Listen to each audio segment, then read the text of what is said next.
Good evening, folks.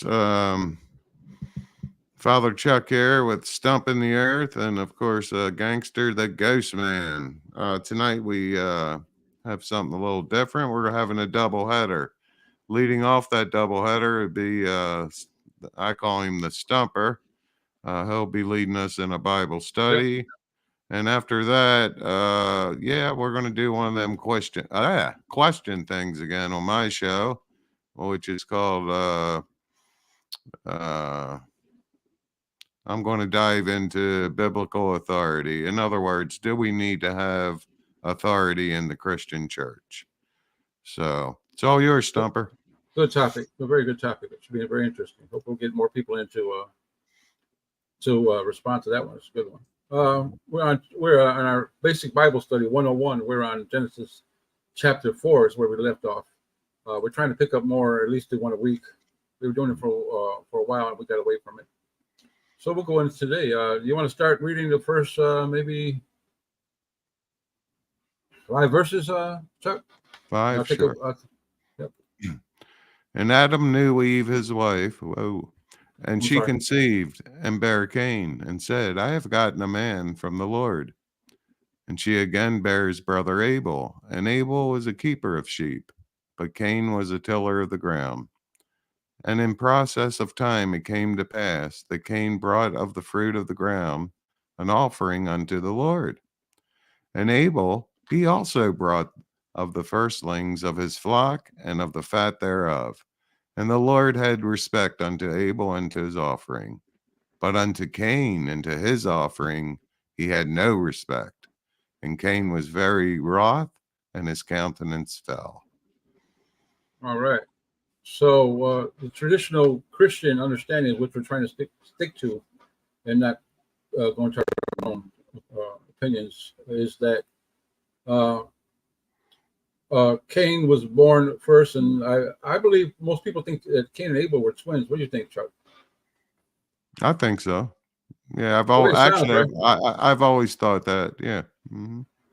And it seems like there's quite a bit of emphasis on twins throughout the Bible. We see Jacob and Esau. We see Cain and Abel. I can't think of any others, but there's more, I'm sure. So it appears that even having more than one baby at a time may have been more common back then, because the Bible speaks about it quite a bit about twins. Or even triplets. Like when we hear Noah's flood, we think of his sons, his 3 sons. It seems like they were born at the same time, because I think it says they were born at a certain time in his age, in Noah's age.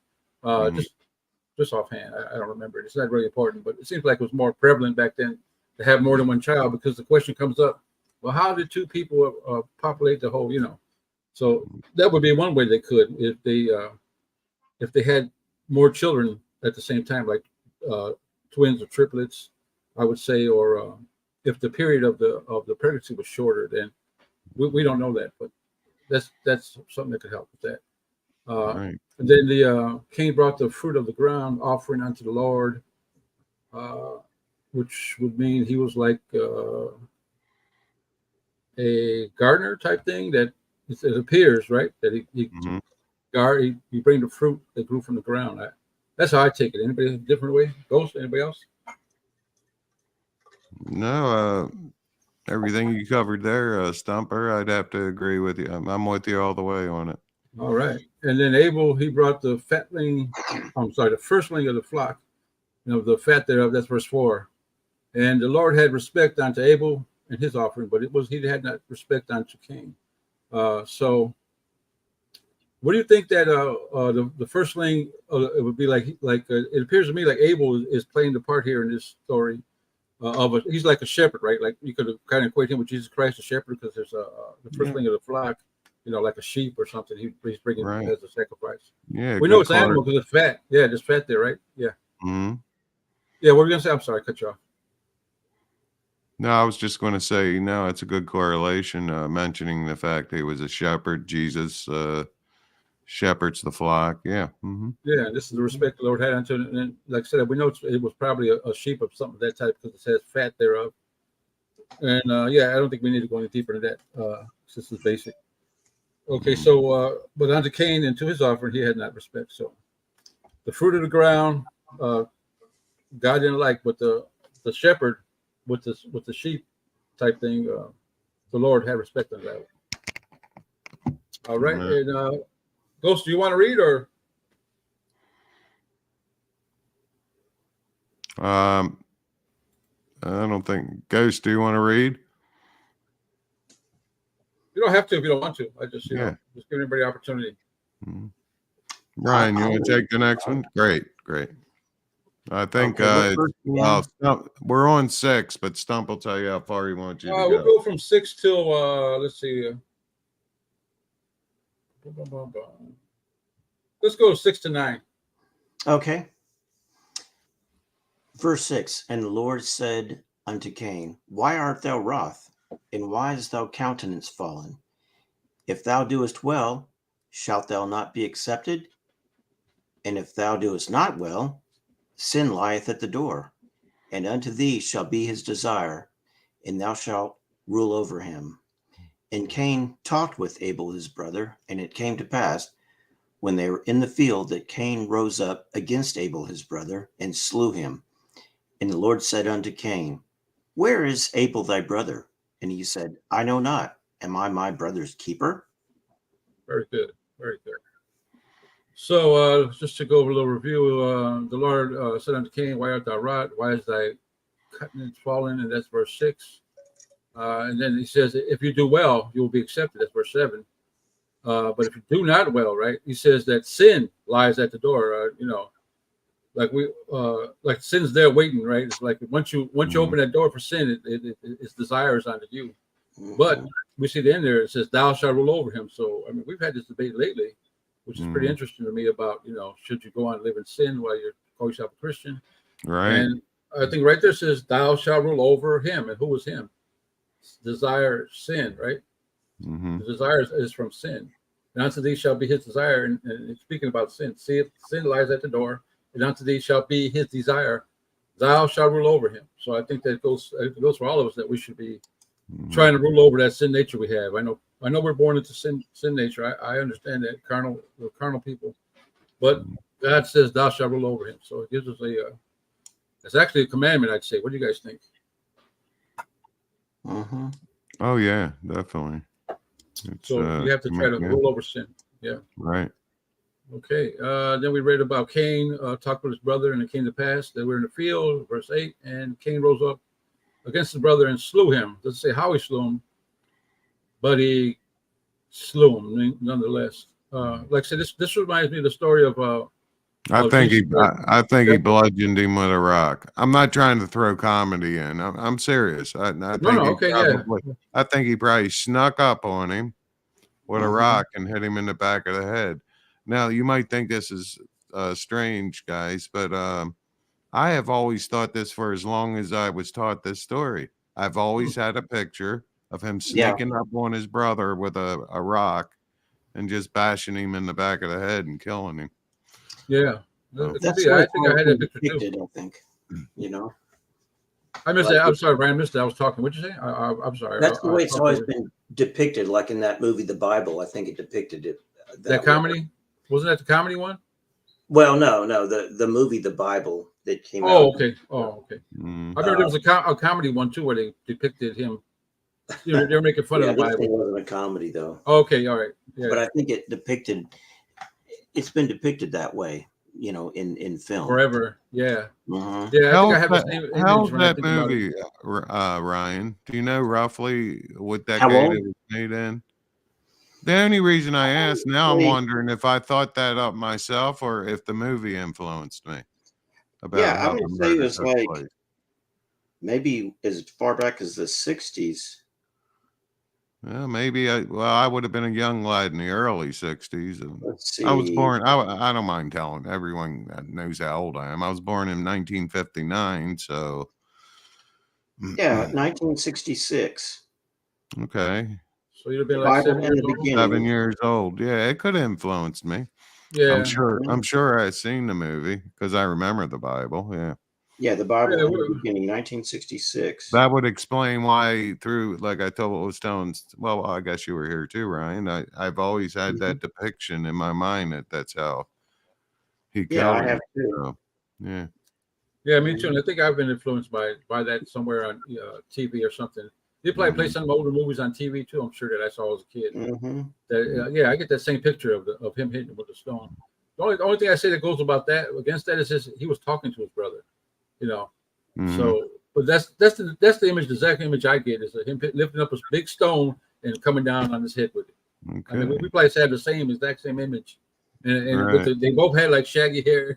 Yeah. You know, not long hairless and neat, but shaggy looking. You know, I don't know. I know That's what the you image I mean.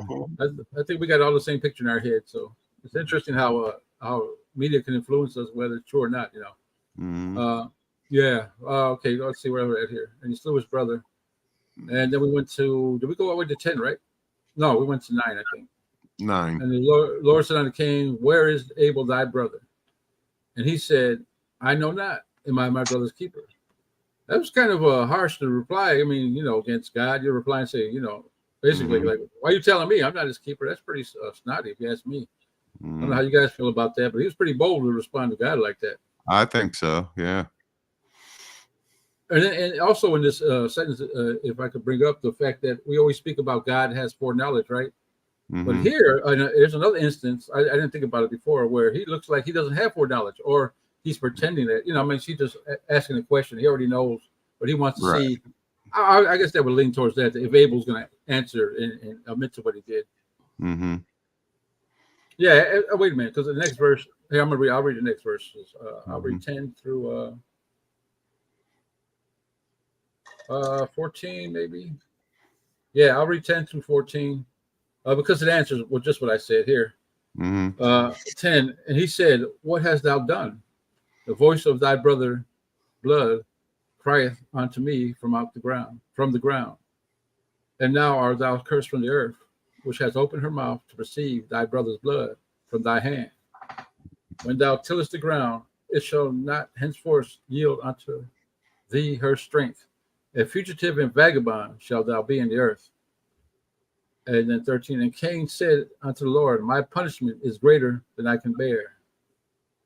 All right, I think I'll stop there for now. Yeah, but I think my question was answered when verse 10 says, God already knows, the voice of thy brother's blood crieth unto me from out the ground. Right. He didn't just hear that. Yeah, I think he already knew. He was trying to see if Abel was going to fess up to it, basically. Yeah. Anybody get anything else out of these couple verses? Oh no. I bet you I bet you Cain's feeling afraid right now. I don't think he's feeling guilty in the sense of, oh, I shouldn't have done that. I really don't. I think he's especially when the voice of the Lord finally hits him, you know, and says, well, the voice of thy brother, you know, his blood cries out to me from the ground. Now he's in panic mode, I think. Seriously. He's in panic mode when he hears the Lord say that. So it seems like he's more with the problem that he got caught rather than he did it. That's the problem. I find it interesting that when Adam sinned, God said, "Where are you?" Even though he knew where he was. Yes. And then when Cain killed Abel, he said, "What hast thou done?" Even though he knew what he did. Amen. I think he was giving them a chance to confess, or he gave them a chance to say, "Okay, I'm here. I'm guilty. I did this." You know, it's interesting that in both cases, God asked them knowing the answer already, you know. Amen. He gave him a chance first to fess up, it seemed like, before he it seems like he did. Yes. Yeah, absolutely. That was an excellent point. Yep. Amen. Very good. And then what else here? I find it that it says the earth opened her mouth to receive thy brother's blood from thy hand. There's something with that more, but this is a basic one. But that's I'm gonna have to look at this. This is good because I mean that's like a supernatural thing, right? But it's something else going on there. We'll figure that. I'll figure that out hopefully later, God willing. And then 12 says that when thou tillest the ground, it shall not henceforth yield to her strength. A fugitive and vagabond shall thou be in the earth. we see this curse of tilling the ground given to Adam when he transgressed in the garden. That's what I find interesting. Now it's like another curse with the ground, tilling the ground and eating it. I think it's almost identical to what, because I think in the Genesis, let me pull it up rather than think about it, and it'll be real easy. Give me 1 second. I'm gonna pull up Genesis. Would be 3, where he was cursed as well. I just think that's a quick comparison to make. Genesis 3. I'm gonna share this tab. Is Genesis 3 now showing? You guys tell me. Yeah. Okay, so I'm gonna go down to the curse, and okay, here it is for Adam. So let's let me just read again what it says. For Cain, in verse 12 of Genesis 4, it says, "When thou tillest the ground, it shall not henceforth yield unto thee her strength." All right. So for Adam, it says, we'll start at verse 17. And unto Adam he said, "Because thou hast hearkened unto the voice of thy wife, and have eaten of the tree of which I commanded thee, saying, Thou shalt not eat of it. Cursed is the ground for thy sake, and sorrow shalt thou eat of it all days of thy life." 18. "Thorns also and thistles shall it bring forth to thee, and thou shalt eat the herb of the field. In the sweat of thy face shalt thou eat bread till thou return to the ground, for out of it was thou taken. For dust thou art, and unto dust thou shalt return." I just find it interesting that there's the same type of punishment doing with tilling of the ground to both Adam and his son Cain for similar. I'm gonna say similar transgressions. Right. I'm saying similar because we equated Abel a little earlier with a shepherd like Jesus was, right? Right. So yeah, and if Jesus, no, I'm getting too deep, but okay, I'm gonna stop there. I don't want to go too deep. I don't want to do that because then it's not gonna be good for beginners. All right.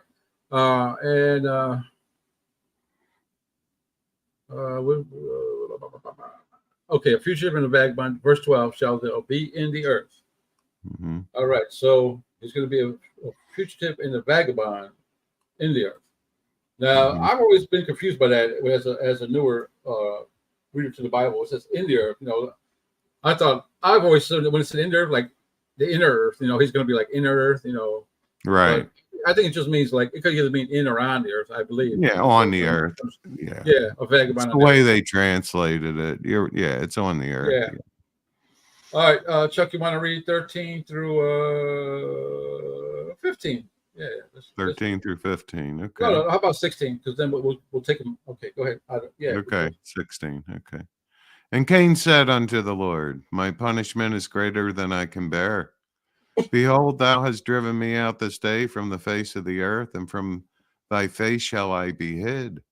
And I shall be a fugitive and a vagabond in the earth. And it shall come to pass that every one that findeth me shall slay me. And the Lord said unto him, Therefore, whoever slayeth Cain, vengeance shall be taken on him sevenfold. And the Lord set a mark upon Cain, lest any finding him should kill him. And Cain went out from the presence of the Lord and dwelt in the land of Nod on the east of Eden."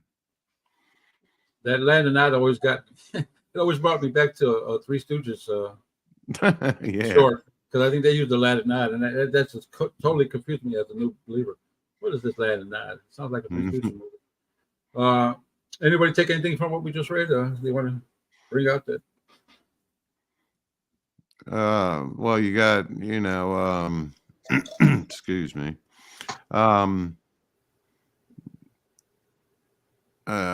Cain, I'm sure now is feeling a lot of guilt that I was quote unquote guilt that all he was thinking of before was fear. I'll use modern terms. He's probably thinking, well, maybe they're not so modern, but he's probably thinking my life is ruined. I've messed up my life forever. He's probably very depressed. Yeah. He's just in a mess right now. And I'd say he's very depressed and carrying a shoulder full of guilt about what he did. Yeah. It seems a major part is verse 14 says, "From thy face shall I be hid."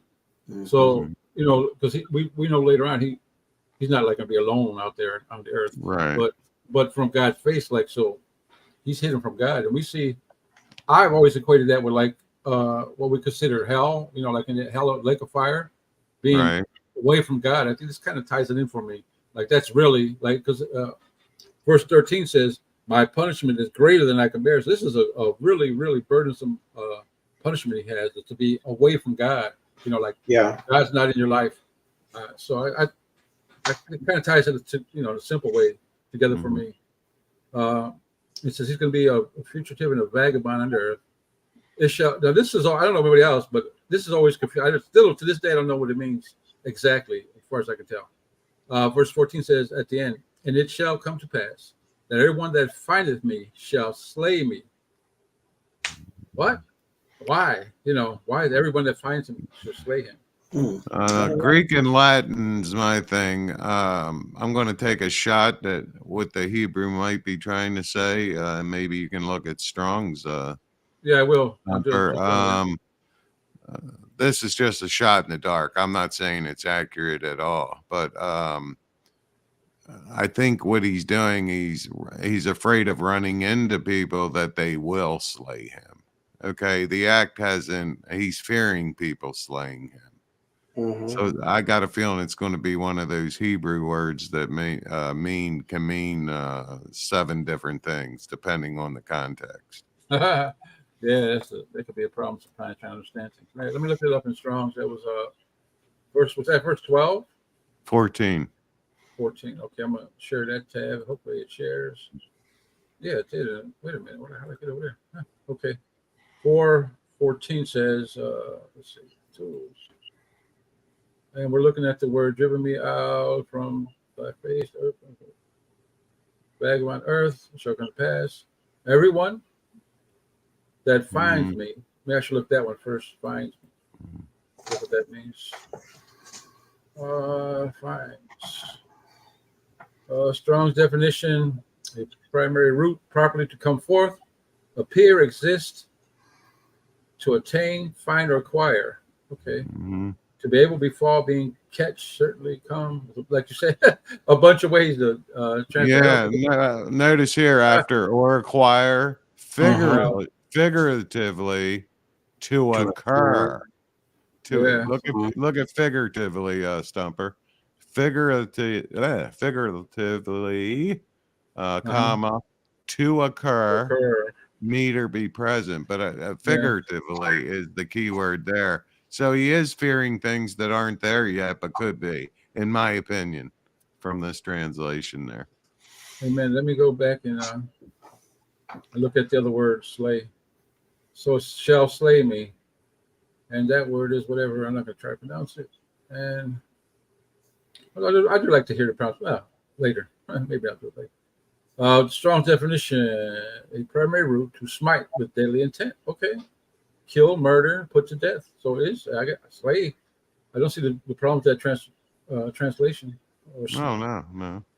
It sounds pretty decent. Just that figuratively stood out Slay to me. me. So he's thinking of things that absolutely could happen, or when he runs into someone, or he don't know if it'll happen, but he's certainly fearing it. I mean, because this is like Cain's. This is the first out of the twins. He was the firstborn. It seems like. In fact, I'm almost certain he was the firstborn. So he's worried about people slaying him. Where, it's to me, it's the same question. Like, where did he get his wife? It has to be his sister, right? So the people who would slay him had to be his brother, unless there's something we're missing in scripture. I don't know. That one always got me. Like, he's gonna slay you. Like, you're the first person maybe born on the earth. I don't. Usually when girls are born, I don't think they're not in genealogy, so I wouldn't see them being mentioned. But you would think that I don't know. It's just my thought that he would be the firstborn from Adam and Eve. It appears to be that, but it could be he could have had a sister before him or something. Now I don't think in the Garden of Eden there was any children born. I don't believe that. All right, so where we at? Yeah, and everyone. No, I agree. I know we don't want to dwell there, but that's a good point, Stump. Yeah, I don't think they were. Oh, geez, what were the children's name? Cain and Abel. No. Unto Enoch was Irad, and Irad begat Mehujael, and Mehujael begat Okay. Thuzel. No, Cain and Abel, but Yeah.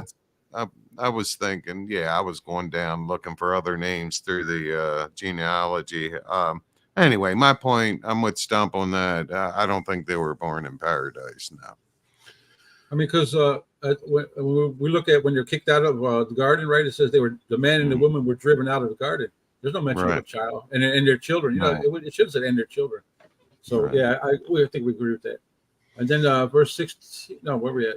It's 15. So the Lord said unto him, therefore, whosoever slaves Cain, vengeance shall be taken on him sevenfold. The Lord set a mark upon Cain. This has been a big controversy forever in Christian faith. Whoever should find him, at least any finding him should kill him. I believe that mark, I think this equates with the mark of the beast. I don't want to go deep on it, but I think that mark I'm just going to say that equates with the mark of the beast. A lot of people say it was the skin color. I've heard that from people that marked him. He put something on his head or some way he would be bald headed when he got old. I've heard all kinds of things. Right. Has anybody got any other different ones they've heard? I mean, we'll just put them out there. Yeah, there's different theories out there.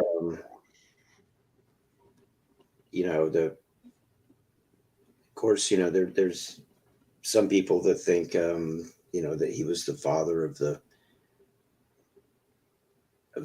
black race. There are people who think that, which is of course I do not believe at all. Right. Yeah, we're just putting out the theories people put out. There's some people that have said that. Yeah, I know a couple of preachers that are pretty popular have said that.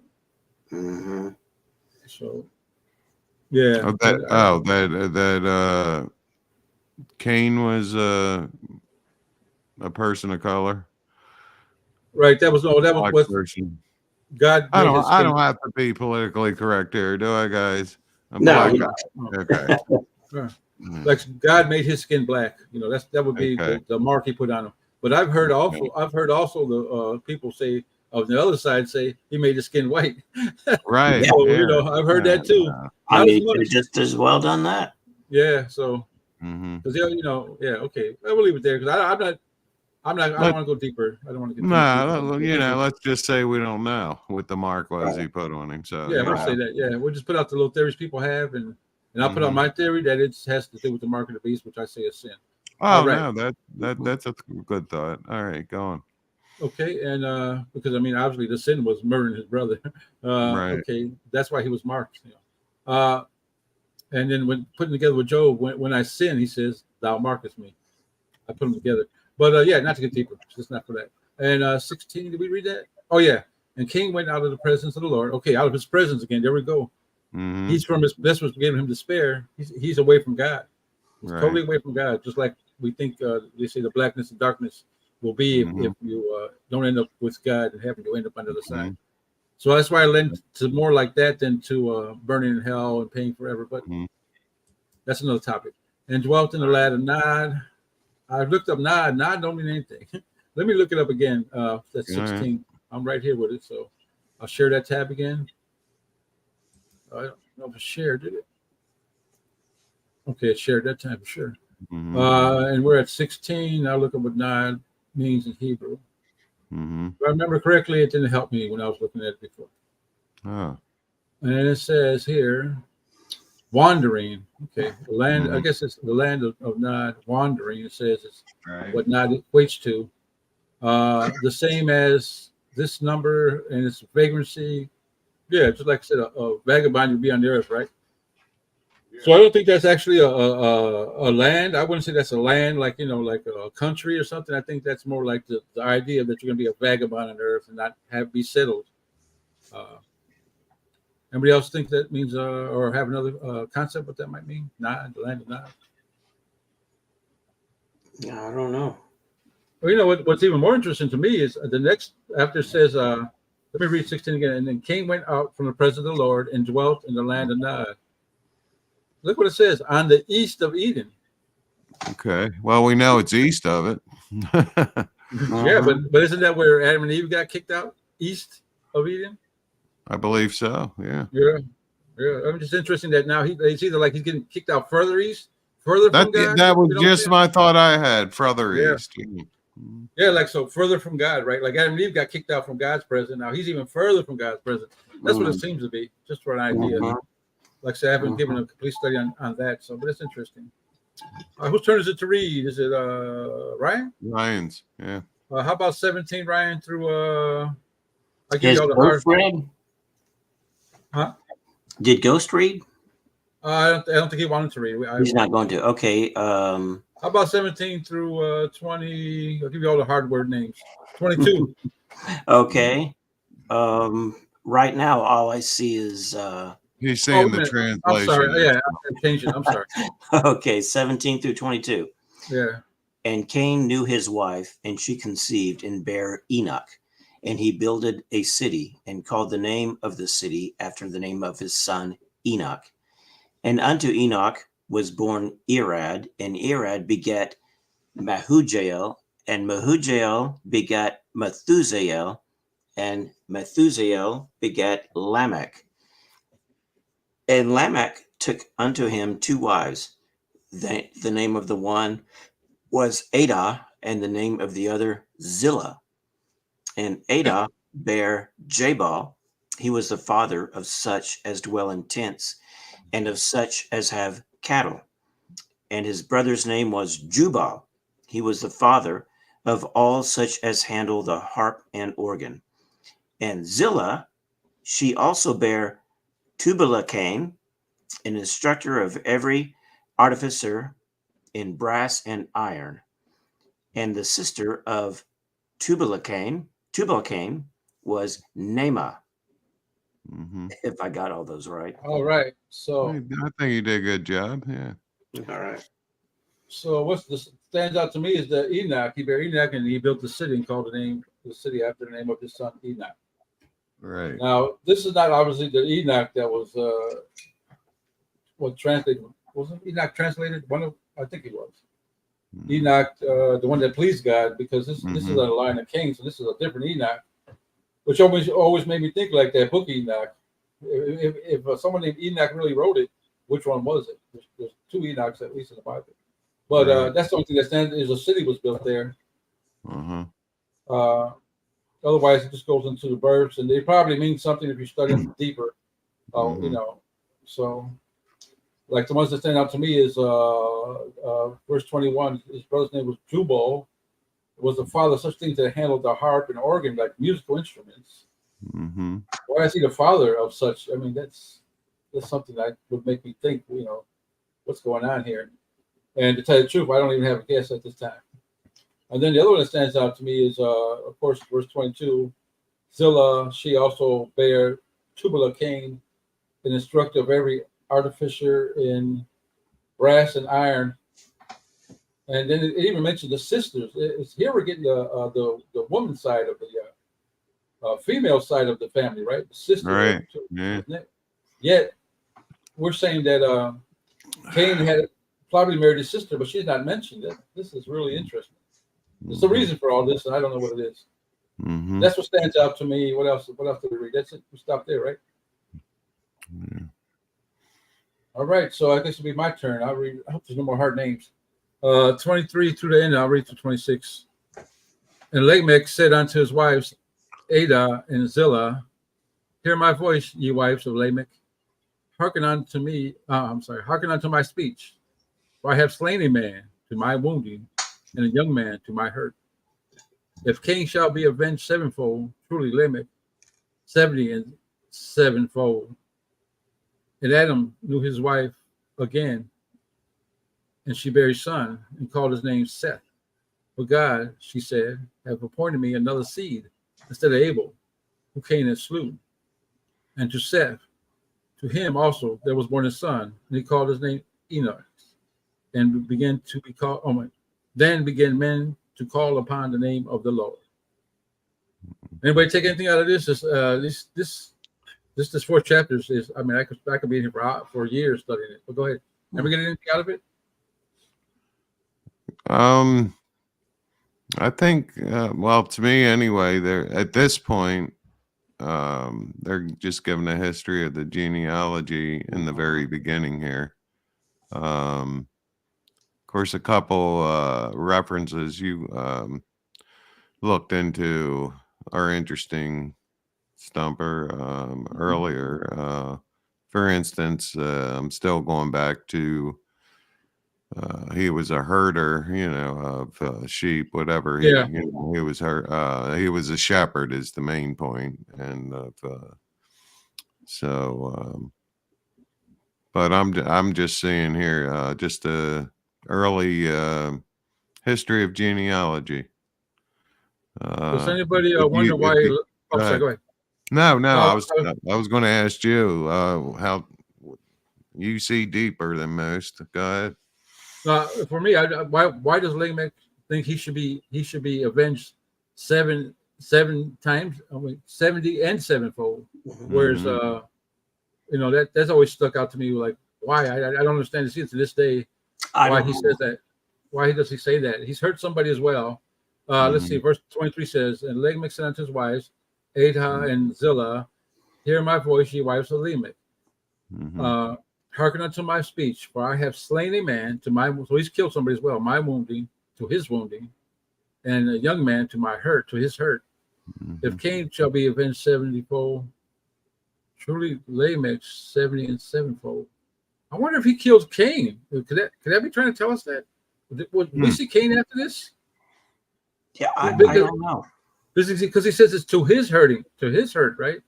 Mm-hmm. To his hurt and like Lamech's hurt and his wounding, he killed this young man. Oh, he says the young man. He says the young man. Huh. I just came to me. I don't know. I have to see if Cain's ever spoken about again. Yeah. Unless Lamech's talking about a separate murder that he himself committed. Yeah, that's what I always thought, but it just hit me now. Because he's talking about Cain because he equates what happened to Cain's being avenged sevenfold to Cain with himself. Right. Like, now it's like, if they kill me, it'll be 70 and sevenfold. Mm-hmm. You know what I'm saying? Yeah. That's I don't. That's interesting. I'm gonna do just a quick Bible search and see. Give me 1 second to see if Cain is mentioned again as being a player in the Bible. After that, offhand, I don't recall him. Here, I'll put it up on the screen so we can see what I'm doing. I just did a word search on Cain, and then I'll go down here. We see him in Genesis 4, 5, 9. And Enos lived after he begat Cain. Oh, this is a different because it just shows the Cain part. Cain. Let's see what they're. I don't think the Cain that was Hebrews. He talks about Cain, but he's just recalling the story. So the only one I can see if this one here in Joshua has anything to do with Cain, 1757. But I would doubt it in Joshua unless he was still alive. That would be a long way, and that would be after the flood. So that wouldn't be. Yeah, that couldn't be the same Cain. He wouldn't have survived the flood. Right. So we hear no more about Cain. Wow. Yeah, Cain's gone. Amazing. And then that all this time I've always wondered about that might be it. I'm gonna have to look deeper, of course, but that's interesting because that's why he probably equates man. But hey, I learn something all the time. Cain could have been slain by Lamech, right? That's what I'm thinking. Yeah. Because now he's increasing what the vengeance for slaying Cain was. Now, if he gets slain, wow, man, I tell you, God's word is amazing. First time I just like, wait a minute. I've always wondered, what does that mean? We're here having a 101 Bible study. And I'm like, that might not be right. That might be wrong, but it's interesting. I think it's interesting. Yeah, it's definitely interesting. Yeah. Oh, Lucky bark. That means he approves. That's right. Yep. He just gave another one. He just approved it again. Thanks, Lucky. Oh, well, now you messed it up, Lucky. That's right. All right. And what else here? Bear's son Seth. Oh, yeah. It's interesting what that they have another son, right? It's called his name Seth for God. And this is good old Seth. Says she has appointed me another seed instead of Abel, whom Cain slew. I'm going to go see what's going on. Okay. Yeah, so that's the end of that. But there's even this for Mhm. me, I can study this for years probably because I just see all kind of Right. tie-ins. It's Mhm. God. That's how God's word is, though. It just opens up like a flower, pebbles. If you keep studying and studying, it's interesting. Hopefully, if Yeah. anybody's watching, they got something in a basic level because that's what we're trying to do: get people familiar with God's word, right? And so Right. they study for themselves, basically. Point that they Mhm. study for themselves. You don't have to believe what I say or you or anybody else. Just for yourself, open up your Bible, be a Mhm. Berean, and say, "Hey, they said this, but is that what it means?" Right. Okay, we'll stop sharing. All right.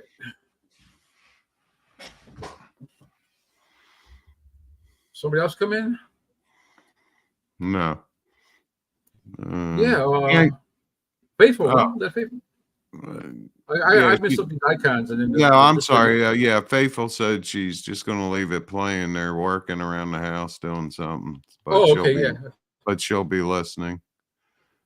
Gangster, did you have anything you wanted to add to this? Anything at all?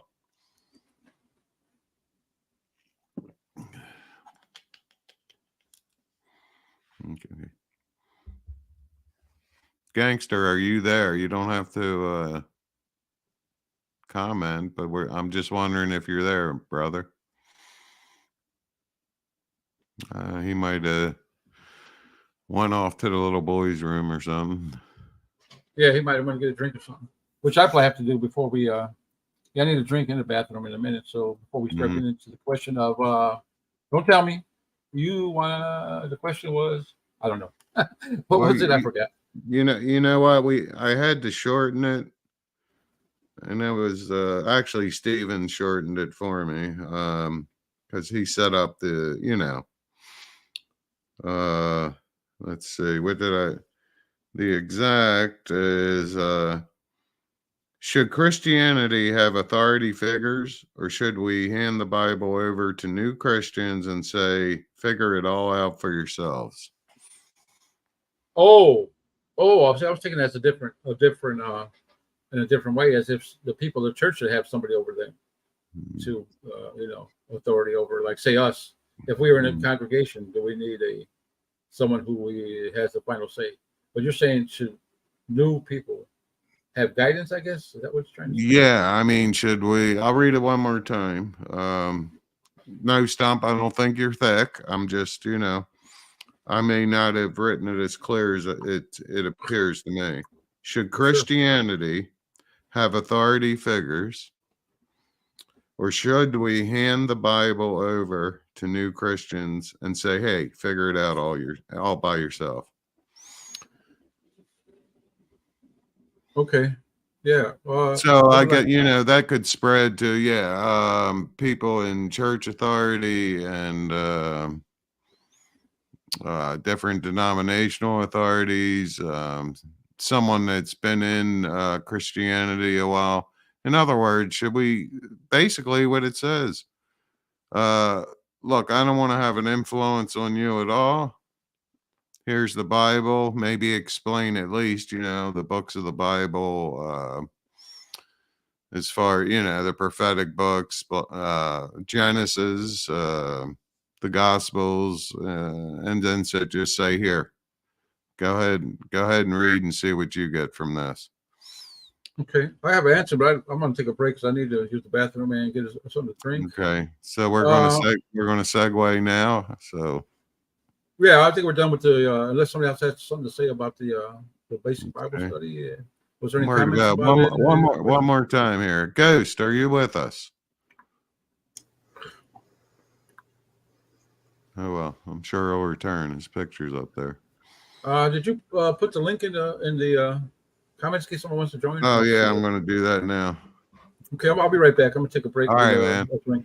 Yeah, we'll take a 5-minute break and we'll go into the next part of the doubleheader. Okay, I might have to feed the dogs. I'll have to. You got 5 minutes, Ryan? No more, no less. Let's get to it. Hut one, hut two, hut three. Go, Okay. go, go. Mm-mm.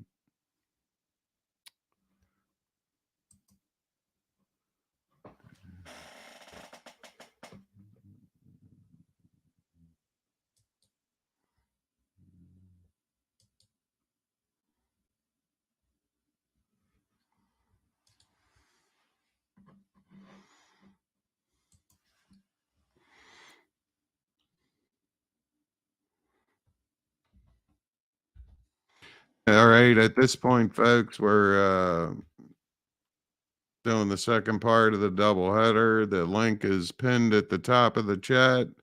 Those who wish to join the panel are welcome to do so at this time.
And also, as you may have heard, we're taking a 5-minute break at this point. I'm going to run and get some stuff. Well, I guess we'll begin 5:54. 6 o'clock we'll begin. The second half of the doubleheader. So those who want to join the panel again will be beginning at 6. If you want to join the panel, once again, the link is at the top of the chat. All are welcome.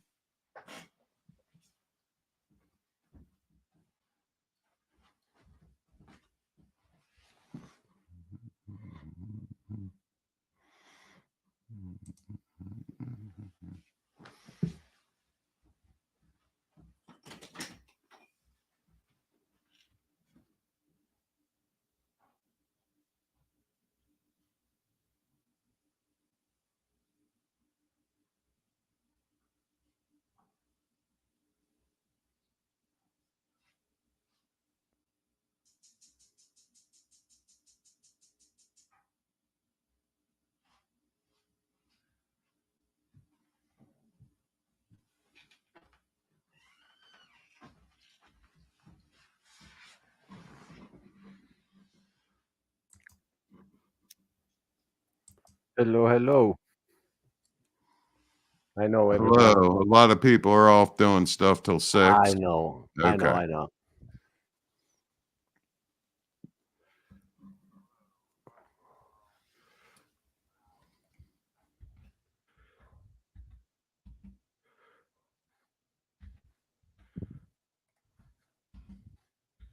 So I'll go to my dog right now to see you in a bit.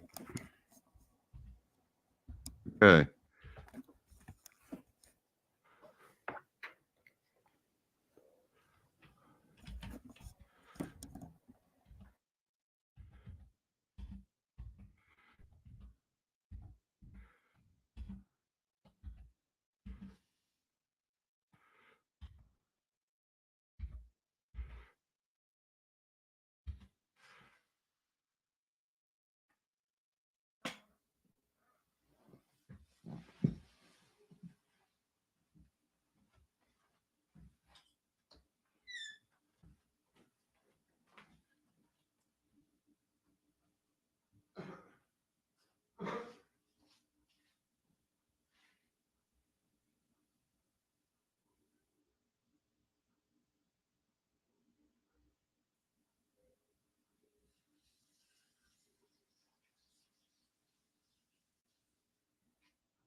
Okay, just waiting for everyone to get back. And that little intermission. They're feeding their dogs, going to the potty, various things. Hey, Charles, you see, Wolf said, Lupin said, we need an intermission screen. Could I play a short little I video? wasn't sure what that was. Sure. I mean, can I play a short video? See, I want to see if it brings any memories for anybody. okay. Here we go. Let's all go to the lobby. Let's all go to the lobby. Let's all go to the lobby to get ourselves a treat. Yeah, I don't know if they'll give copyright, so I don't want to play too much. Yeah. Remember that at all or no? Oh, yeah. I used to play it all the time in the drive-ins when you go as a kid. When I was a kid, Yeah. Oh, no. you would go to the Yeah. drive-in. This would be the intermission where you go. They want you to go get the popcorn and all that. Good old drive-ins. Yeah, I just need to check. I just need to check one message. Oh, okay, I got it. Let's see. Wait a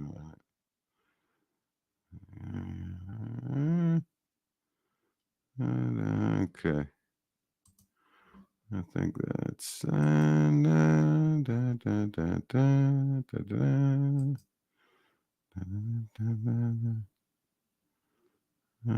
right. Nothing important. Okay. Flash, are you here?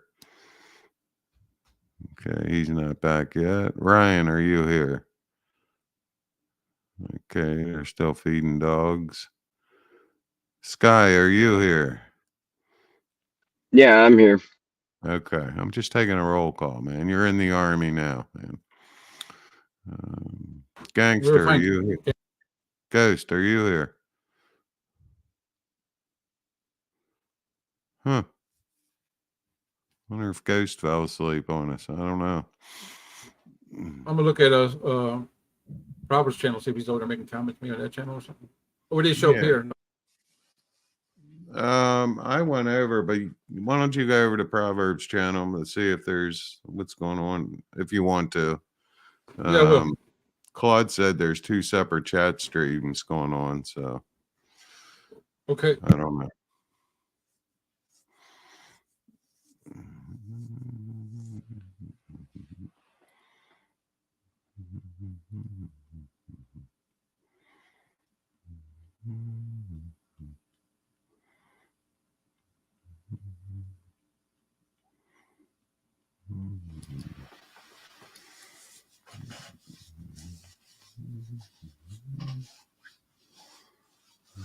Yeah, Lupin.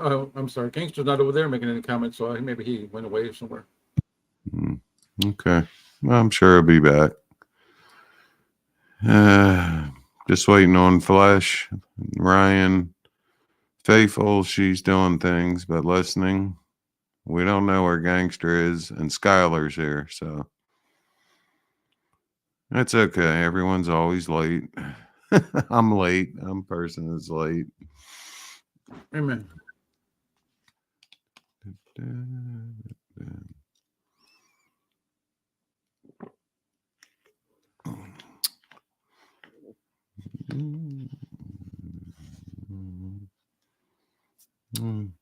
And just one more time, I'll announce anyone that wants to join the panel. As always, on my podcast, the link is pinned at the top of the chat. You're welcome to join if you so well please to.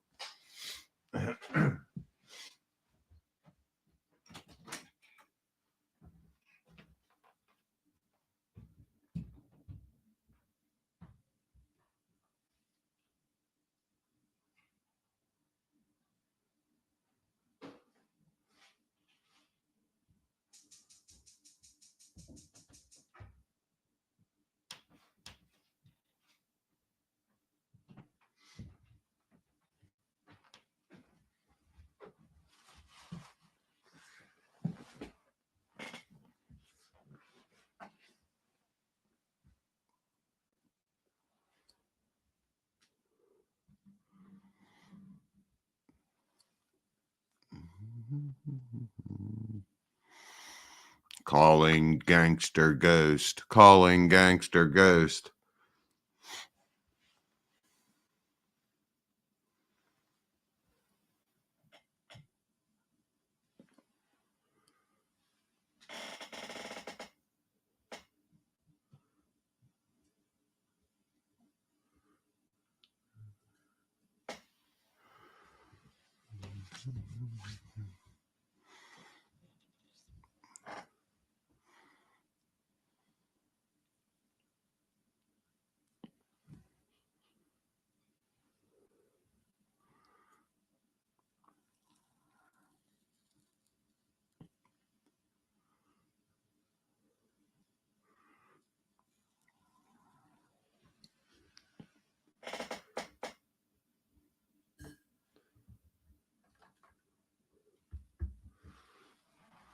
This is Major Tom to ground control.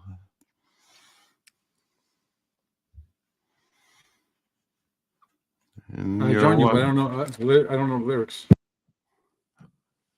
What's that? I would join in, but I don't know the lyrics. Me Oh, either. that part. Yeah, me too. Just that. I mean, I'm Something sure about a countdown's on, and he starts to count down. Yeah. I forgot everything. I'm stepping through the door. There you go. That's it. Oh, I'm back. Sorry, I was feeding the dogs.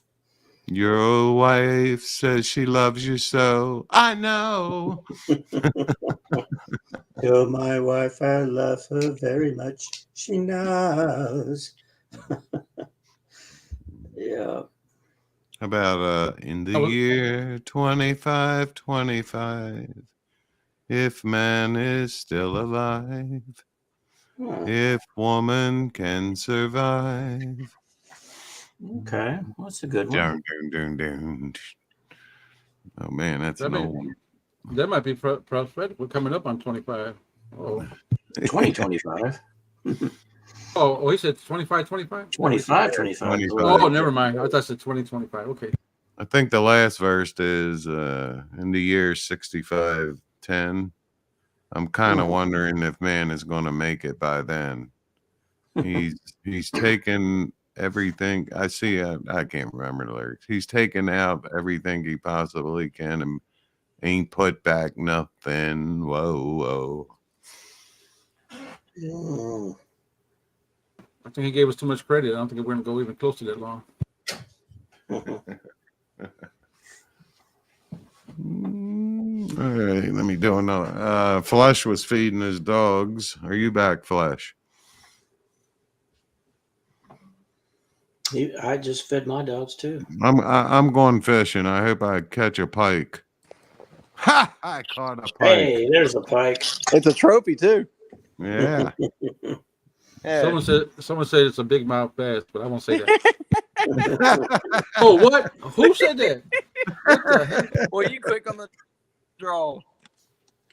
Quick on the draw. Yeah, I wouldn't say that. I'd say smallmouth, not big mouth. Stump said, "I'll be your huckleberry."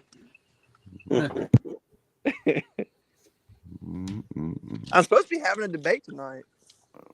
Well, are you or aren't you? As far as I know, Steven's supposed to be getting off work and setting it up for either 8 or 9 o'clock. What's the topic? Debate. Right. If I remember correctly, I think it has to do with Darwinian evolution because there's a guy. Okay, Achilles, are you here, Achilles? He's feeding his dogs. He'll be right back. Okay, he challenged me to a debate on Darwinian theory, I think it was. And so me and him, as far as I know, it's tonight at either 8 or 9. Could be like 6 o'clock in the morning for him. That's crazy. Yeah. That is I crazy. just got in. I literally just got into Monroe. We've been on the road in South Georgia, and I just pulled into the driveway like 5 minutes ago, and I was like, "Oh my God, I have a debate tonight." It just occurred to me that we have 2 of our regulars do live in Monroe. It's just they're 2 different Monroes. Oh, is that right? Yeah, you live in Monroe, Georgia. Samuel Spoonhour lives in Monroe, Wisconsin. Oh, really? Mm-hmm. I live down the road from Monroe Street. Hey, How wow, we about got all these that, Monroe huh? connections. The Monroe connection. Lots of Monroe connections. Well, my Monroe is the best Monroe, clearly. Well, I've been there. It's a very pretty town. Very pretty town. It is. It's nice. It's quaint. Mhm. So what are y'all talking about? Well, Flush, are you back? I can hear Steven. Christian, your Monroe is not nearly as cheesy as the other one. Okay. Steven, everyone's confused. Is there a debate tonight?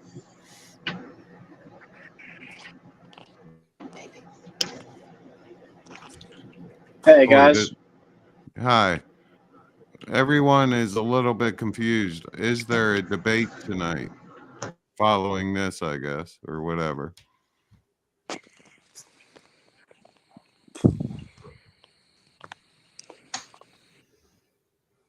Okay. He doesn't seem All to have right. the answer. All right. You know what? We're going to start, and if I have to repeat, that's fine. Now, as you can see, followed by Father Chuck dives into biblical authority. That's a little misleading. Stephen tried to abbreviate it the best he can. I'm going to read it from my telephone, the text I sent him, what we could be discussing tonight. And Christian, we're going to start with you, if that's all right with you. Okay. Oh yeah, I don't know. Sure. All right, bro. And the question is, should Christianity have authority figures, or should we hand the Bible over to new Christians and say, hey, figure it out all by yourself?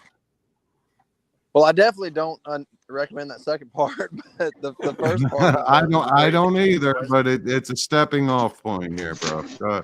And The first love part to is a hear very your interesting thoughts. question. Okay. Well, you know, I believe very strongly in the fivefold ministry and the authority thereof. And so I believe in apostles, prophets, evangelists, pastors, and teachers. And I believe that each of Right. those are put into the work for the perfecting of the faith of the saints, like the scripture Amen. says. And so we should have, in whatever capacity, similar to the argument I was making the other day about the gifts of the Spirit, the gifts of the Spirit ought to be in operation in the church in some measure or another. And I feel the same way about the fivefold ministry. So we should have apostolic fathers to look to. We should have prophetical utterance for hope. We should have evangelical ministers who go and inspire people and keep the fires burning.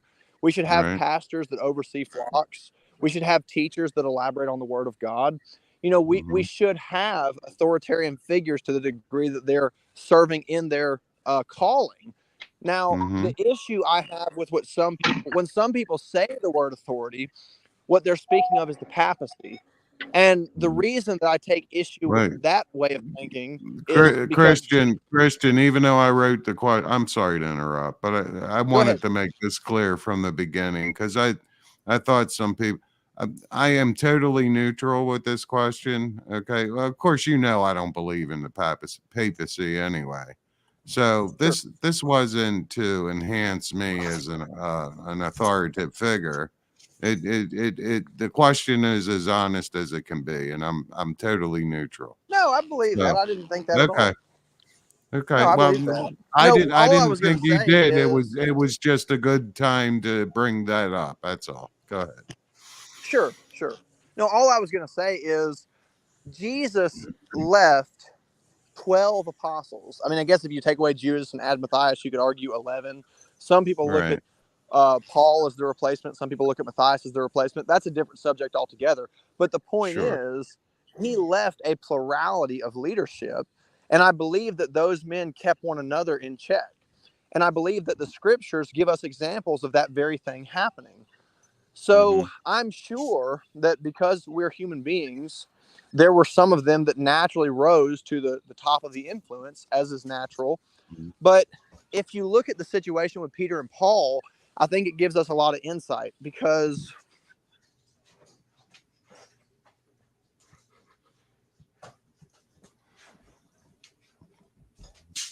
Because Did anybody else stop hearing him after the word because? I did. Because. Rate it because. Right after because. He's setting up for climax. Christian, you blanked out after saying because. Can you hear me now?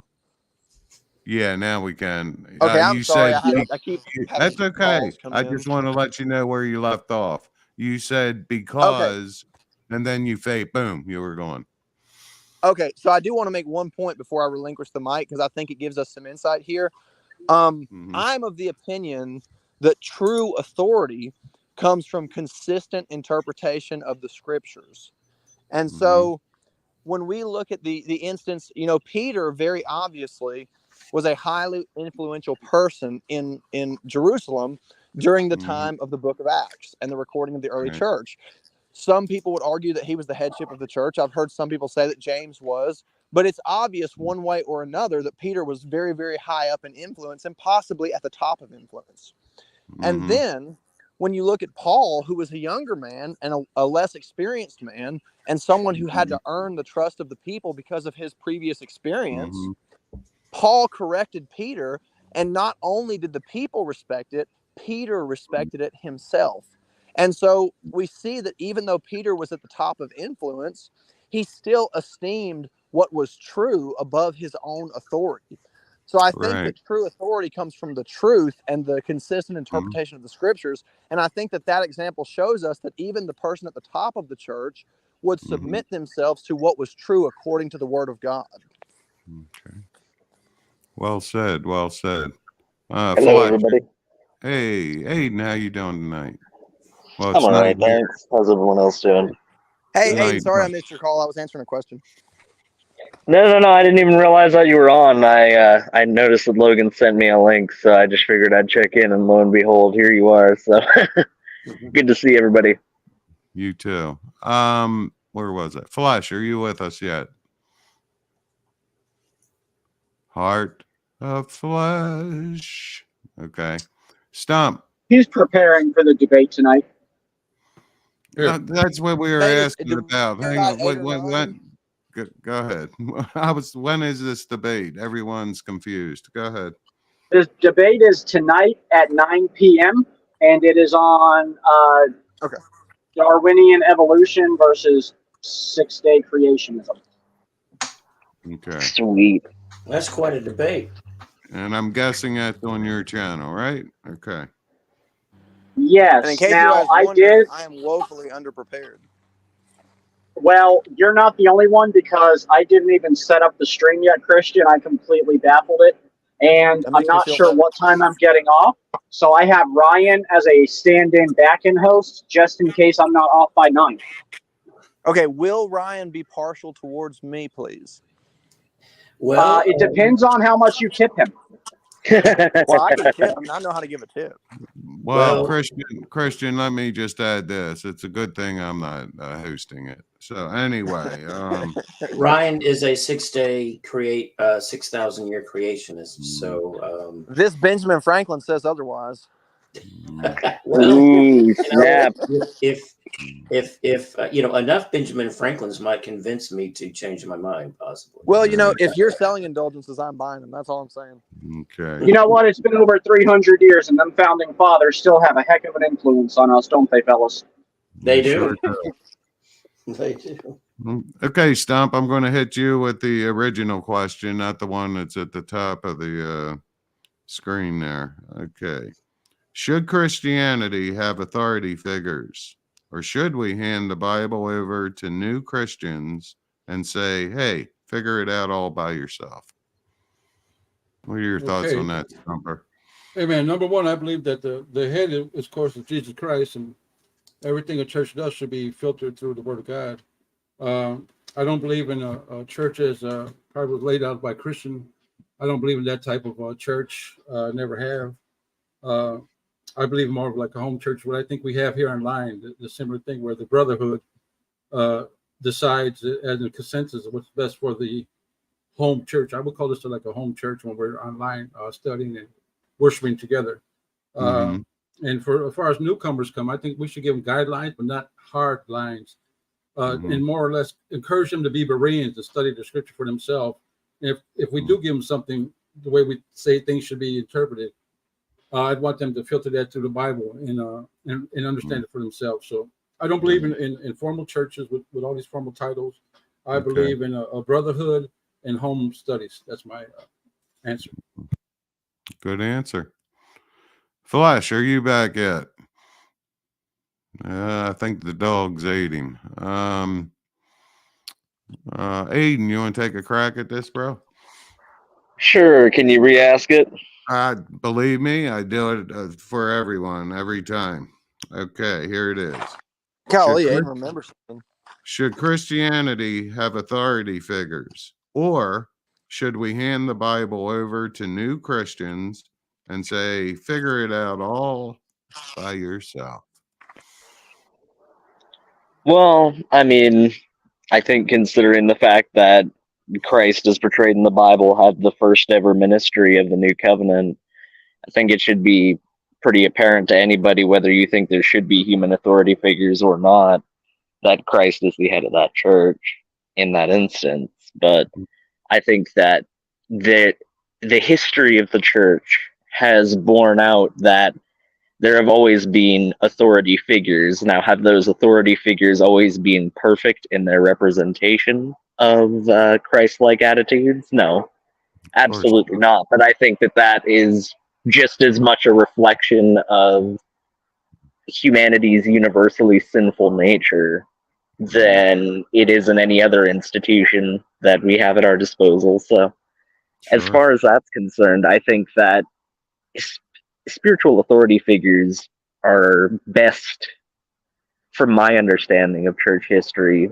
chosen through apostolic succession, because the apostles were given the positions they were because they were outstanding in their fields and were were recognized by Christ because of that. Mm-hmm. And I think, although it is obviously not on the same caliber, because they themselves chose specific people to succeed them in their stead afterwards, indicates that they at least had enough discretion to be able to best pick the person who could, in that moment in time, best represent those ideas. So, is it always going to be done perfectly? Obviously, that's not what history bears out, but I don't think that that's, an indictment of its effectiveness on preserving tradition and preserving, more than anything else, that unbroken line of succession that I think is extremely important as far as actually maintaining a continuity of the church is concerned. Because if you don't maintain a continuity of that tradition within that church, an understanding of that tradition, then you're going to, obviously, I don't think that that's a salvation sort of issue, but I think that you would lose out on so much as a result of that. So that's my long rambling answer. That was a great answer, and I hope no one on the panel takes this wrong, but I'm part of that apostolic succession. Yay! Okay, next, Skylar. Skylar, are you with us? Yeah, I'm with you, except for I'm not with you. What? Okay, I was going to ask you if you wanted to take a shot at the question. If not, don't feel bad. You don't have to. But I'm asking. I don't know what the originating question was. Well, I'm going to read that again. See, because I'm a nice guy. Well, sure. Should Christianity have authority figures, or should we hand the Bible over to new Christians and say, figure it all out for yourself? All right. Could you repeat the question one more time, so I can figure out? No problem. Should Christianity have authority figures, or should we hand the Bible over, the Word of God, over to new Christians? And I could even throw in here, and growing Christians, and say, figure it all out for yourself. Well, that could go either way, truthfully, because each individual interprets differently. It's how denominations were, started. different sects and denominations were originated from people, disagreeing upon the scriptures. So I don't know. So do you think, Sky, we need authority figures in the church to guide people spiritually, especially new Christians, especially? I would say maybe not even authority, but some sort of guidance. Yeah. I mean, you're supposed to be a shepherd, like as a priest, you yourself. I am actually talking you yourself, like as a, as a priest and whatnot, you're supposed to be a shepherd. So at the same time, a pastor of a Baptist pastor, Baptist preacher and whatnot, he's supposed to be the shepherd of his flock and whatnot. Y'all are supposed to just congregate to God and worship God. But at the same point in time, I mean, when it comes to Christianity, or I mean, I would by all means say, yeah, I mean, as somebody brand new is going to need guidance, but at the same point in time, what do you think? Answer my question. What do you think about each different individual denomination? All right, whoever is guiding them, who their shepherd is kind of where they end up. I mean, not forever, maybe not permanently. Like there's a mass exodus of the Mormon church, and they had no idea what the hell they even believed. So that's what I'm saying is if you're shepherded, if you're guided, you're kind of guided right to whatever your guider, your guide is. Father Charles. Yes, sir. I think you should be the authority. Well, I am. Well, he's already got his own little slice of authority. I am in my church, but here on the panel, I'm neutral. Oh, so, well, stop. Who's next? I think it's. I was just gonna. Go ahead, Aiden. Go ahead.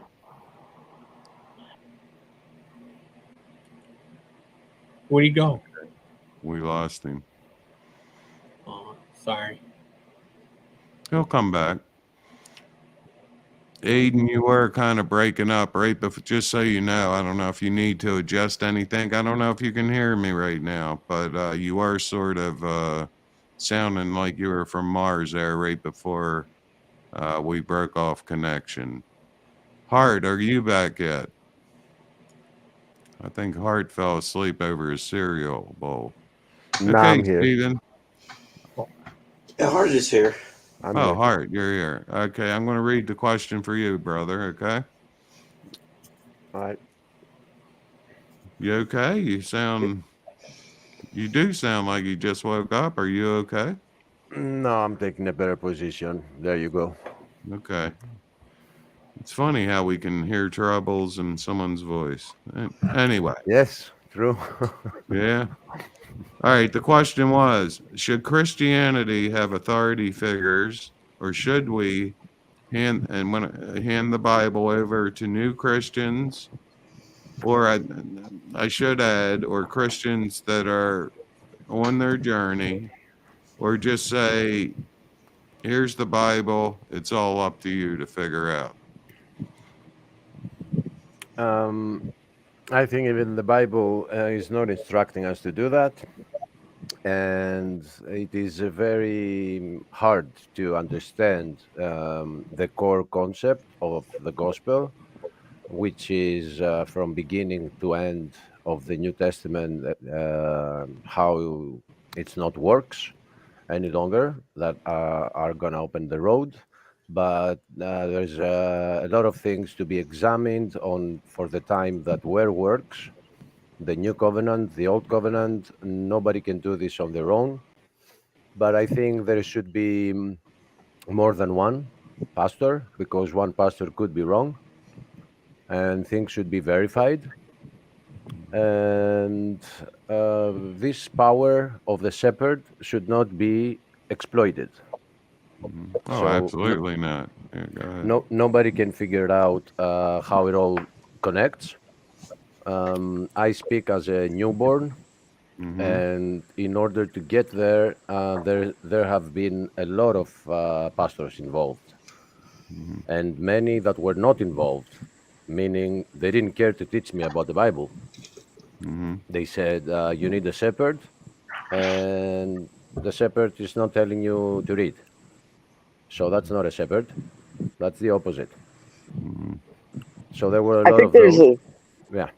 Go ahead. I was just going to say, I think that there's a profoundly unfortunate amount of people who identify as Christian who have never read the Bible cover to cover, let alone. And I'm not. I mean, like I read it cover to cover once, and that was when I was in my teenage years. But I mean, to just have read it from one cover to another, even just once, I think can give you way better understanding of it than any other person can impart upon you. I think that that's kind of undeniable as far as what I've heard from so many other people's testimonies. But as far as I was just going to say earlier before I got a call and got disconnected, I think that if you look at once again at the history of the church, the vast majority of all of the heresies that spring out from the church are like Nestorianism and Arianism and all those are typically spiritual misinterpretations or spiritual misunderstandings based on the fact that a local authority figure, because there wasn't a correction or a clamping down on it in time, was able to gain enough power and enough authority to the point where it was able to supplant the original ideas at the time. Like iconoclasm is a great example of that. In Orthodoxy, an idea that gathers enough steam in small local communities to the point where by the time it does actually really rear its head in terms of the overall church, it's got so much influence behind it that it's far more difficult to stop than if an intervention had been done earlier on. Even just as far as trying to address the specific issues that are being raised by them, because I think all too often the church falls under the church falls under the sway that, oh well, this isn't significant enough because it's just a little small backwater heresy. It doesn't really matter. And it's of no consequence. But it's every single one of those significant heresies I just mentioned all begin as little backwater heresies that don't matter and only have a couple of followers. Now, I think that the fact that Christianity debates those ideas and has the validity of those ideas pitted against one another rather than enacting violence upon different people of those ideas, as far as the church is concerned, is far more constructive. And I think it's one of the biggest reasons why the church has been able to maintain, at least in Orthodoxy, in my opinion, a really good degree of integrity.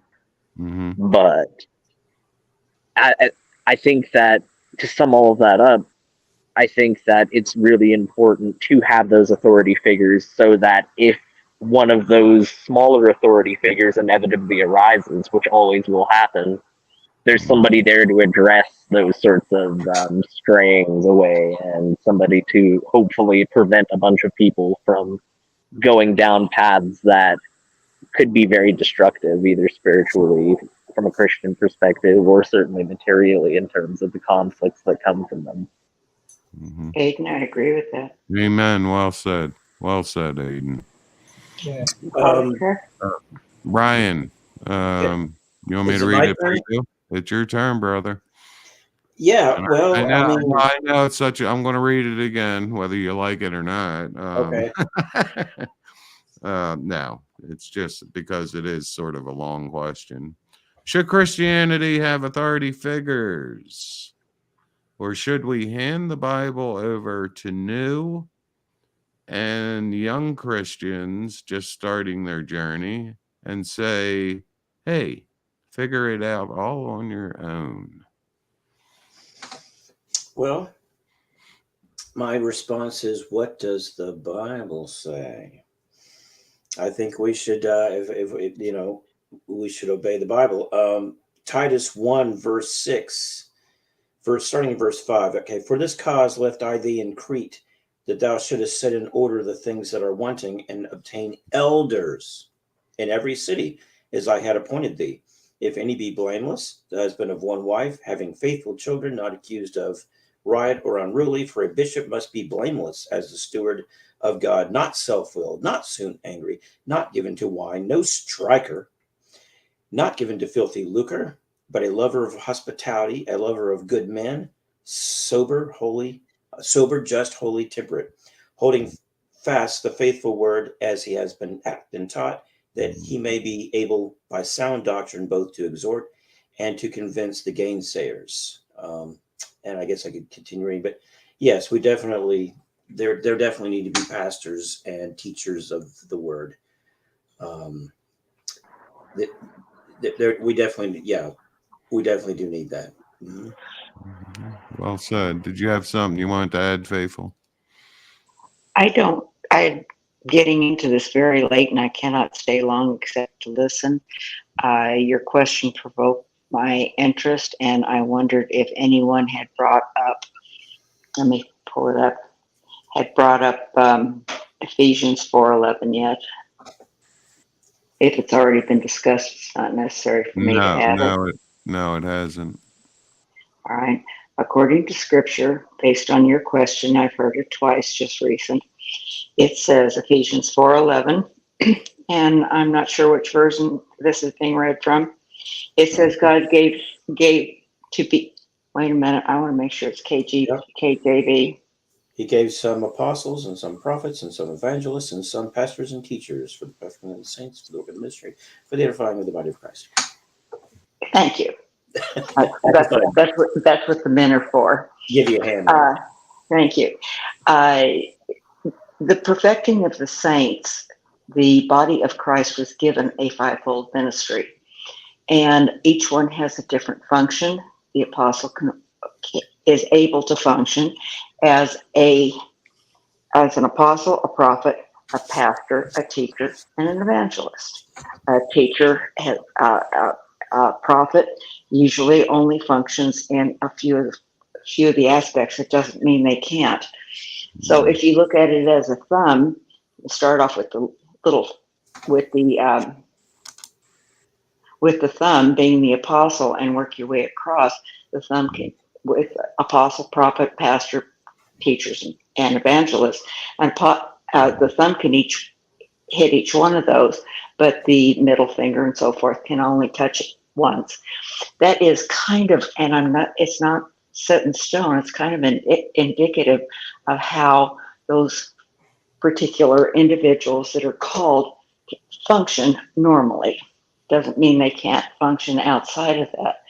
But what's very important in light of what your question is it is for the perfecting of the saints.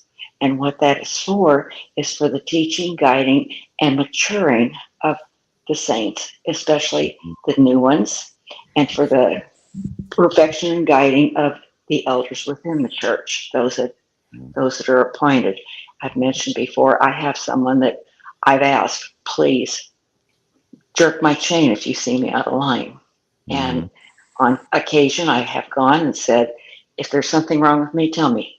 Would you know? Yes. Tell me. I will. Is there? And it's like, what?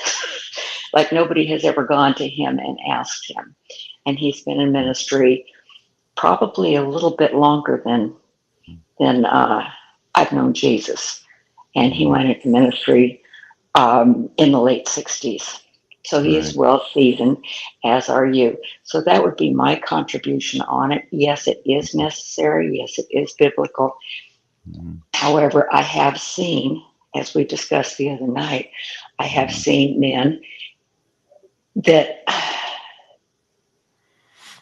say they're one thing and are abusing what they were given to the edification of self. And may I just leave it at that? Okay.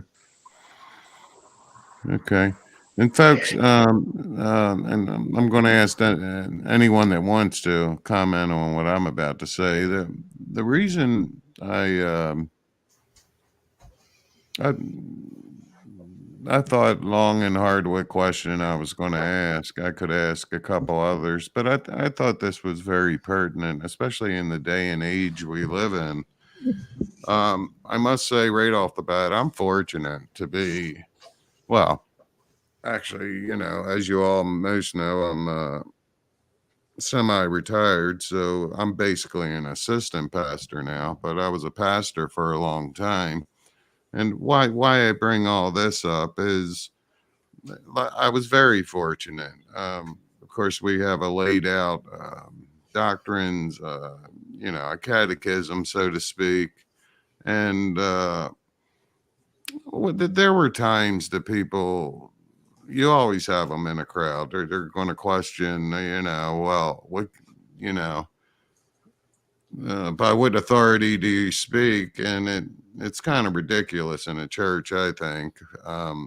I really never had it put to me that strong. I just got to say I've been very fortunate. Things have went, as far as who's in charge, went smoothly in my parish, and it's still going smooth. However, I'm glad to hear that. However, though, Aiden, I have heard horror stories, my friend. Especially in our day and age, everyone questioning authority, and I'm just going to stick to the church. I'm not wandering off into political realms. Pastors are having a tough time. I mean, they're getting questioned about everything. I mean, I could go down a list, and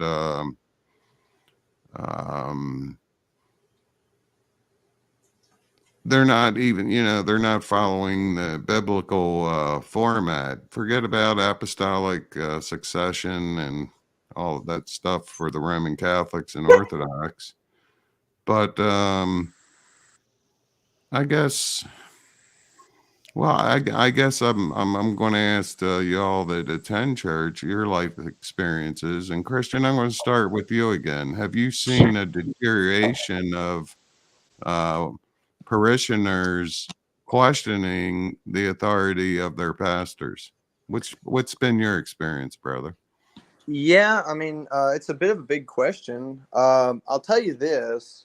I think that it's one of those things that depending on what the circumstances, particularly, it can be good or bad.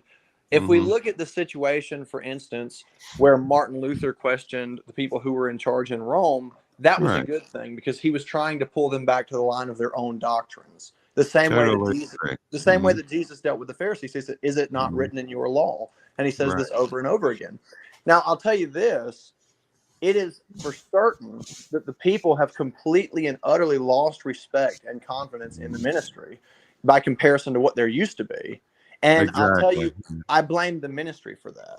I think that the people who serve in the ministry, whereas Ryan quoted the scripture that the minister ought to be blameless and live above reproach and be an example, the people who serve in the ministry have been playboys and have been hirelings and have not done their job. And so they have caused the laity to lose respect in the ministry. So that's harmful to the ministry because then when you really do have a word from the Lord, no one's listening.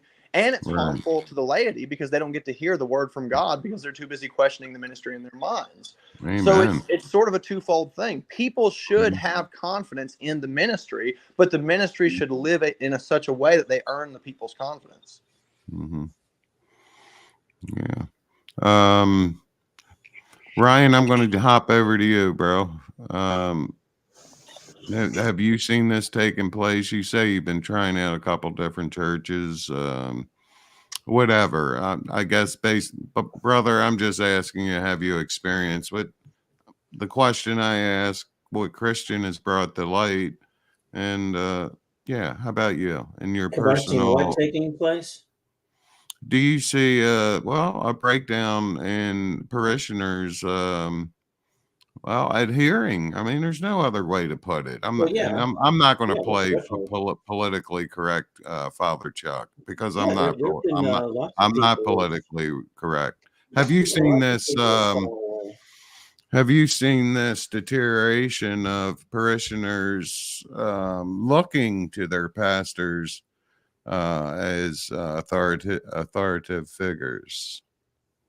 Yeah. In other words, he might say a sermon and everyone, a certain crowd might go outside and say, he's nuts. I could have gave a better sermon than that, or I ain't listening to that. Now I'll shut up. Go ahead, Ryan. I myself departed from sound teaching for a number of years. So yeah, I've definitely seen it.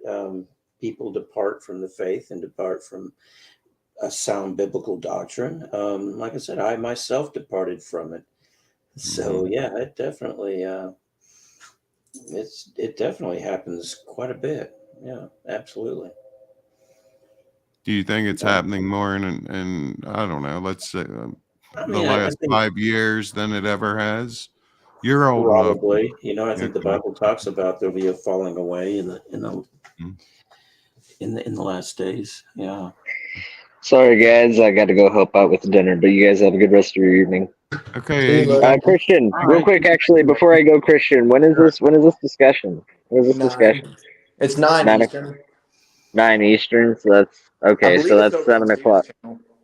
That's Aiden, 7 make sure o'clock you wear the Cowboy time. apron, okay? Make you wear an apron, okay? What are you talking All about? right. All right, I'll make sure to wear an apron. I'm not sure why I'm going to wear an apron. I didn't think I was going to go to a slaughterhouse, but you know what? Actually, I kind of do think I'm going to go to a slaughterhouse. Well, I think Christian's going to be the one holding the thing that they use to knock the cattle out before they send them off into that sweet good night. I think that's about how this is going to go. well, That's Aiden, exactly how it's gonna go. people in our panel have stereotypical jobs. Stephen. I'm just trying to be honest, Christian. Works at a cheese factory. Stephen is a peanut farmer, and since you live near Cowtown, maybe you should work at a slaughterhouse. I think I'm okay. I think I'm all right. I think I'm a bit too I'm a bit too sensitive of a person to see like blood and guts and viscera and things dying all the time in front of me. I think that won't do very good things on my mental health. But you know what? For slightly more than minimum wage, there's someone's got to do it. Well, just wear a cowboy hat instead. How about that? In the Just wear a Midwest. cowboy hat. In the Midwest and in Texas, especially in Texas, but all over the Midwest, man. All right, they'll come out like Texas Longhorns and steers and stuff. They'll come out and literally they'll kill it with an air rifle. All right, there's no pellet. It's like a pellet gun. It's like a giant pellet That's gun, what I'm but talking no pellet. about. That's what Christian's got. That's what I'm talking about. He's got the air gun, and hard flesh is the cow. But anyways, that being said, guess the luck, heart of flesh. I'm just joking. But literally, I do hope. dude. I do hope, all seriousness, heart of flesh. I'm sure you've been doing plenty of studying, and I'm sure it'll be an interesting conversation. I'm sure that I'm sure it'll be very If you don't know, interesting Aiden to see what will lives in happen. Kansas, Texas. Okay. Well, thanks for That's dropping true. by, Aiden. I appreciate it. Yeah, not a problem at all. I hope you guys have a good rest of your evening. Christian, go easy on him. I'm hoping he goes easy on me. Faux humility doesn't look good on you, Christian. Doesn't look good on you. Have a good night, everyone. Good night. Bye. God bless Take you. care. God bless. Okay, Hart, I got you in my sights here, brother. Crosshair. Crosshairs, right? Oh no. No. I know your basic story, but would you care to comment on this? Do you see authority? And I'm going to good pastor. No need. Good no need to pastor. ask. Okay, Yeah. go ahead then. Okay, I would support Christian's position that some parts of churches have brought this upon themselves, but I don't think this is for the ministry that Christian does, and a lot of Baptist and Pentecostal churches, but the official churches, the places that I know, they have completely brought this upon themselves. Respect is earned; is not granted. Right. And I understand that every father has gone through studies and through education, but there needs to be some reflection of the word in their lives. So if people don't see that, not only are they hurting themselves, but they are also hurting the word, because there are a lot of people who think bad of Christianity due to the bad preachers. They see what they do. An example is the pedophilia accusations. There are so many that people say, I'm not going to these because I'm not gonna go to the people who do these kind of things. So it is also hurting people's belief in God. So there's great responsibility in becoming a pastor, in being an official pastor. There's great responsibility. People look up to you. I agree, and obviously I agree with everything you said just now. But I want to put it to you from a different side here. You have a pastor who, as humanly possible, he follows the word. He is, let's even say he's married, has a couple kids. He commits no adultery. These pastors are still having problems with the congregation accepting their authority. Well, what would you say to a pastor that's I hate to use this word for any human being, but I'm going to use it anyway. Pristine. Do you understand that English word? Pristine. I think it means being perfect. Almost perfect. Super clean. Pristine. Okay. So how do we explain a congregation of believers that question a man of God, a pastor who is supposed to be in authority, but these people still question him? What do you think's happening in our day and age? Okay. With respect to what I've just asked you.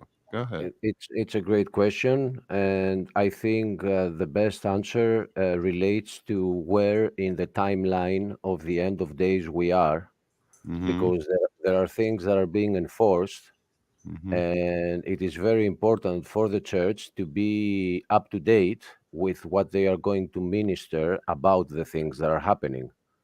So, for example, there are preachers, there are fathers in the Orthodox Church, because this is the one I am more in daily occurrence. I see them I daily. know, and this is why me and you get along so well, Flesh. Okay, go on. Okay, and here's what happens. Let's say there is one that is pristine. Okay, and that's what I'm asking, brother. Yes. Okay. Go ahead. So he's being surrounded by people, by another 9 out of 10, who say false things. How easy it is for a sheep to trust that this one is going to be different. It is very hard. So I will give you a quick couple of examples. Please do. One of them is that I recently heard on an official YouTube video of one father who says that the reason people become homosexuals is because their parents had dirty thoughts at the moment they were of the intercourse. So everyone that hears that understands that this guy doesn't know what he's talking about, and he doesn't even know his Bible. Yeah, I see, right? Another example is that we have right now, we are being forced in Greece to have digital ID cards with an RFID, and we will not be able to know what will be on our ID card. I'm sorry, what are these things called again? These ID cards? RFID. Oh, I got you. Okay, go on. Okay. Which means remote frequency identification, because you scan it somewhere and it gives the ID of you. So it is remote frequency identification. So there will be no transparency on who owns your data and what is written on that data. So, for example, if I get labeled as a heretic, it could be in my file. So if I ever decide to go somewhere and use that ID, they will immediately look at me as a heretic, but I will not know that because it's not written on the ID. So you have pastors, the head of the official church, Right. saying, "Don't worry about the IDs; they are not the mark." Mm-hmm. And me as both a Christian but also a computer scientist, know that this is a huge problem. It Right. is getting closer to the mark, and I was expecting the church to warn me. Then the Pentecostal head of the Pentecostal church came out, one head of one church came out and said, "Don't worry about the IDs, take them." Uh-huh. But the rest of the people are very anxious. They are worried. And they go to priests and pastors and they say, "Should I be worried?" "No, don't be worried. The end of times are not yet. Don't worry about it. You'll know when it is." Right. So the same thing happened in 220 with what happened back then. Everybody knows. Right. So how can the congregation trust them? Mm-hmm. I remember that it was being said, and I'm not sure it is in the Bible because I haven't found it in there yet, but it was being said that at the end days, you will have to climb a lot of mountains to find a decent pastor. Uh, and I haven't found it in the Bible, but I think I see it happening. Like, I'm not saying there aren't there, but the rest of them are destroying the image. Mm-hmm. I've been telling a lot of people to listen to a specific radio station which explains the gospel every day, which Right. is a Pentecostal radio station. And then Okay. they say, and then they tell me, "Oh, aren't these the guys that do this and do that? And in the United States, they pretend to control snakes." And I have to explain to them that it's not exactly like that. Just focus on the word. Can you just focus on the word? And they can't. They get blocked by the image. So yeah, I am completely in line with Christian. They're bringing it upon themselves, and people are like blind sheep, running around trying to find where to find the good information. Well, People we need we a Bible. discussed this a little bit last night about the Word of Faith preachers, Copeland and his whole gang. Yeah. I think in the last, well, wow, might as well say last 40 years, they have done so much to destroy the integrity of the office of pastor and I agree. so forth. So, all right, I'd like to move on to Stump. Stump, you got yourself a good pastor, okay? I'm not talking about me. I know you thought about me right away as soon as I said that, but no, seriously. These guys that are good pastors, okay, they really are. They're facing ridicule. Their authorities being questioned. What are your thoughts on that, Stumper? What do you think, bud? Well, I think good pastors are like a needle in a haystack. The system itself is corrupt, if you ask me. The whole system of man trying to interpret how God's church should be has been ruined for a long time. I don't think it's recent development. But I think God showed me anyways. I already knew, but he showed me in 2020, as Heart of Flesh mentioned, the church is kowtowed right to whatever the government said. They did not trust God, and when they said close, they closed, and wherever the areas were. I know that wasn't all over the country, but places like this, you couldn't find a church that was open. So if somebody needed to attend church, they couldn't because they kowtow to fear and to the government. It shows you who they are. They show their true colors, and that's the way it should be. You should see who they are for what they are. They're not there, but I bet you they want you to send in your tithes, or they didn't have church. I guarantee they want you to send your tithes. So that's where I stand with church. I don't think there's very few good ones. All right. Well, my point, and I agree, Stump. I couldn't agree more. But what about, like you say, they're far and few between. There were churches that refused to close, and unless you were in California, they didn't enforce it, as far as I could see from the news. Maybe out in the Midwest they did. I'm talking about the pastors that they opened during what happened in 2020, and I know some good churches, Stump, but sorry, I didn't mean to interrupt you, Father Chuck. no, I just wanted to get I Stump's don't know of any in go ahead. Chicago. Mm-hmm. I don't know of any good ones in Chicago. I do know of some good ones in my area. I know of a good one in Thomasville, North Carolina. So I know of good churches in Knoxville. Mm-hmm. But, well, the question I was going to ask Stump is, what advice would you give to the good pastors, Stump?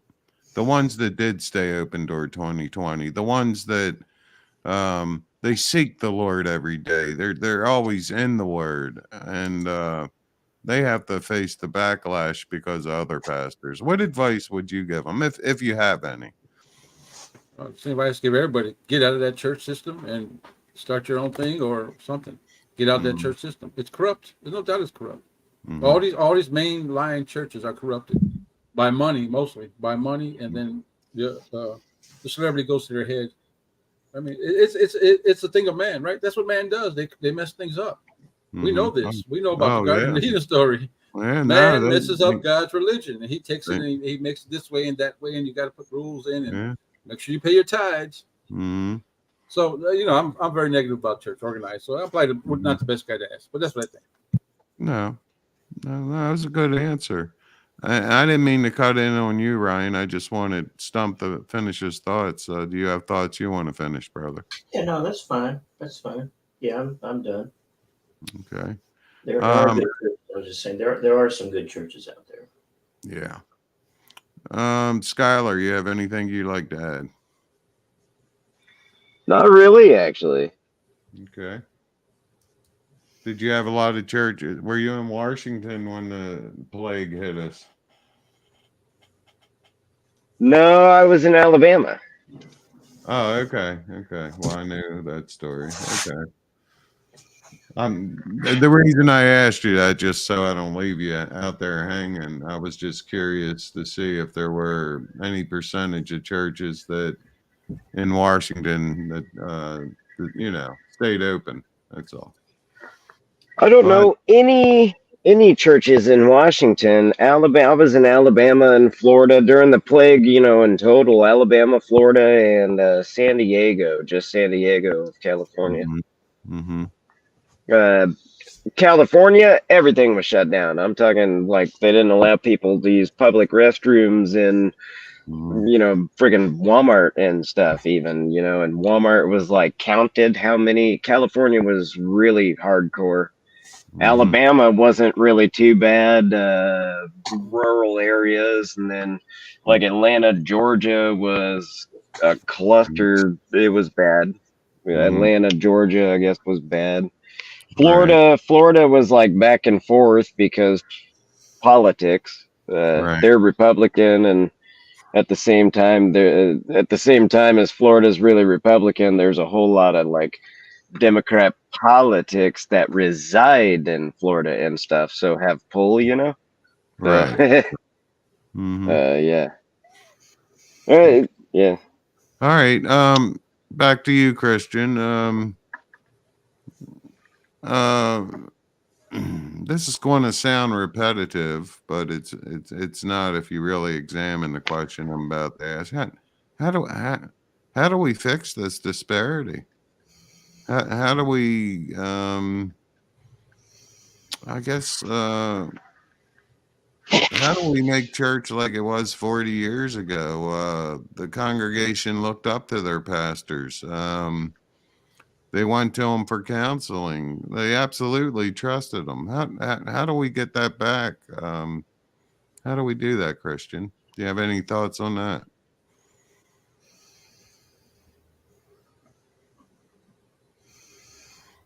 I guess he's not there. Let's be away. Well, Father Chuck. Yeah, go ahead, Ryan.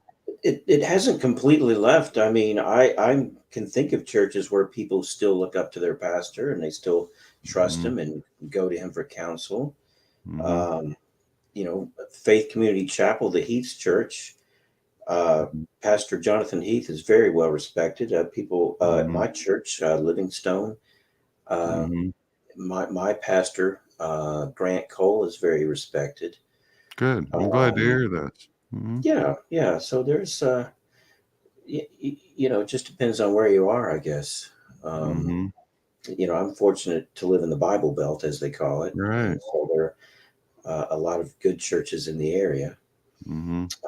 Miles Rutherford is very respected, pastor of this church. Yeah, see, I get there told we this. go. Nice bumper sticker. Cool. Yeah. I never put it on anything, and maybe that's a good thing. Maybe it's so I can keep on putting it up to my camera every now and then, about every day. Well, it's good. Go ahead. Continue, please. Yeah, he's a very well-respected pastor and a very, very godly and very biblically sound. I tried to go there today, but the parking lot was full. After I left my church, I tried to go to Worship with Wonders, and the parking lot was full. And so I said, well, I guess it's not going to happen this week. Because, when I get there, they've already been in service for about an hour. Right. Yeah, I've heard you. You go to 2 churches, right? Am I correct? Yeah. You tried to? Yeah, okay. In my second church, I wasn't able to. The parking lot was full, which is a good thing, a good problem for them to have. I see them going to 2. Well, actually, they do have 2 services. They have a 9 o'clock and an 11 o'clock, and still the parking lot's full. So people are definitely flocking to that church. In fact, they have it's the last Sunday in the month, they have an evening service. So they're having an evening service right now, which obviously I didn't go to because I'm here with you guys instead. And we appreciate that. But, yeah. No, it's good. It's good to hear good news, and I, I'm not tooting my own horn when I say I'm very fortunate. I'm tooting the horn of every parishioner in my church. We don't have these problems, not yet, and I hear these horror stories. Go on. You wanted to say something? I would think that an Orthodox church would have someone who's a member of an Orthodox church. I would imagine. Hey, I'm back. Sorry, guys. That they would be very loyal to their church, more so perhaps than others. Yeah, but if you want to ask, and they are. It's again, I can't say it enough. I'm very fortunate, and we not only am I one of the counselors there, we have 2 other counselors, and for lack of a better scenario, it runs like a church should run. I mean, biblically, and I just can't say enough of how fortunate I am. Anyway, Christian, the question was, with all this disparity going on within our churches, certainly no one has, or maybe they do, has the answer. How do we regain parishioners trusting their pastors and respecting their pastors? And basically, I mean, we might as well get right to the bottom line, putting themselves under the authority of their pastor. How do we get back to that? Do you want the really friendly answer or the honest answer? Of course, I want the lying answer. No, of course, I want the very honest answer. I don't believe we're going to get back to it. I believe church is over. I think you may be right. I'm glad. Yeah, but may I add to what Christian just responds? Fortunately, the internet has done a good thing, and I consider myself a member of Grace to You Church and John MacArthur, which didn't shut down during the plague. Right, you're right. They didn't. And I don't have to go there, but I follow every preaching that goes in there, so I consider myself part of them. So everybody that is in South Cali, they have a great church there, and I think through the internet they have the opportunity to allow the people to choose where to go. That's a good one there, Hart. And if you're familiar with Greg Laurie of Harvest Ministries, Harvest Church, he's really good too. He's also in Southern California. And I think Jack Hibbs is also in Southern California. I actually wish I was saved when I was in Cali because I got really bored with everything else. If I was saved, I would at least know to go to a good church and hear some good preaching. But I Well, wasn't. wait, hang on, Flash. I'm not letting you off that easy. If you were bored and unsaved, I don't know what to tell you there.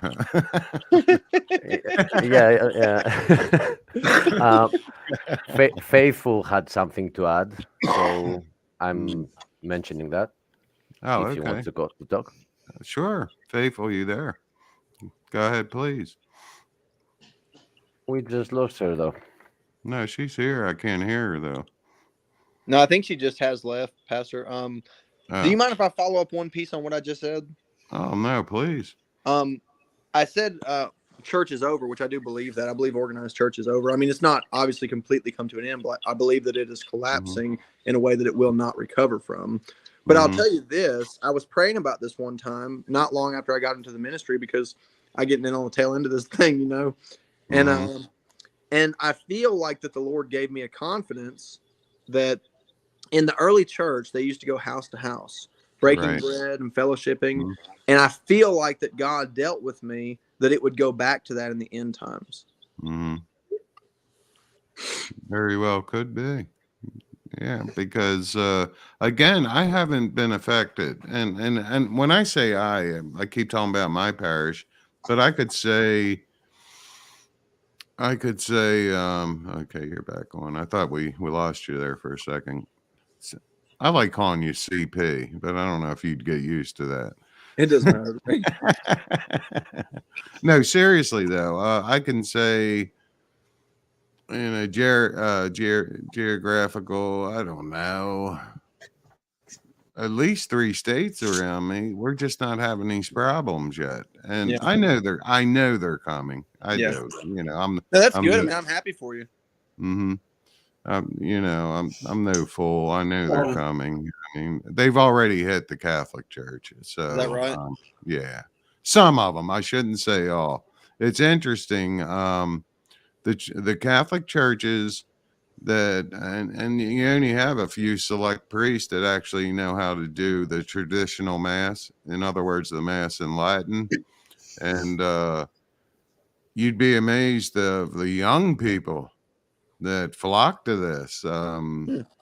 Well, they got the old morals, you know, everything.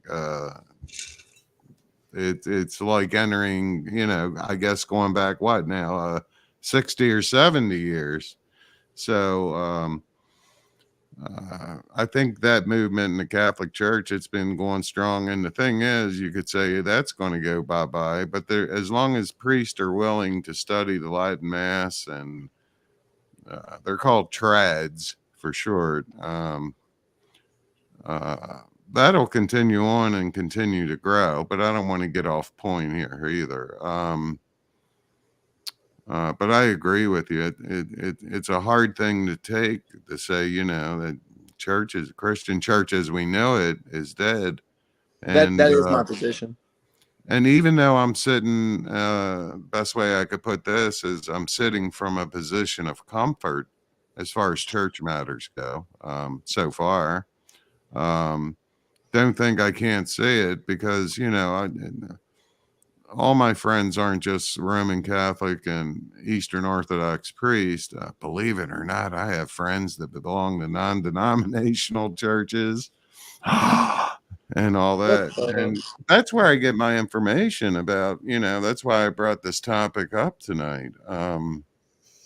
You got this one wannabe Pentecostal over here in Georgia. Well, I go to kind of a Pentecostal kind of church. I don't know. It's hard to say that they're non-denominational, but. And I know, but I'm going to let Stump say it in his own words. Stump, are you there? We might have taken a break. Okay.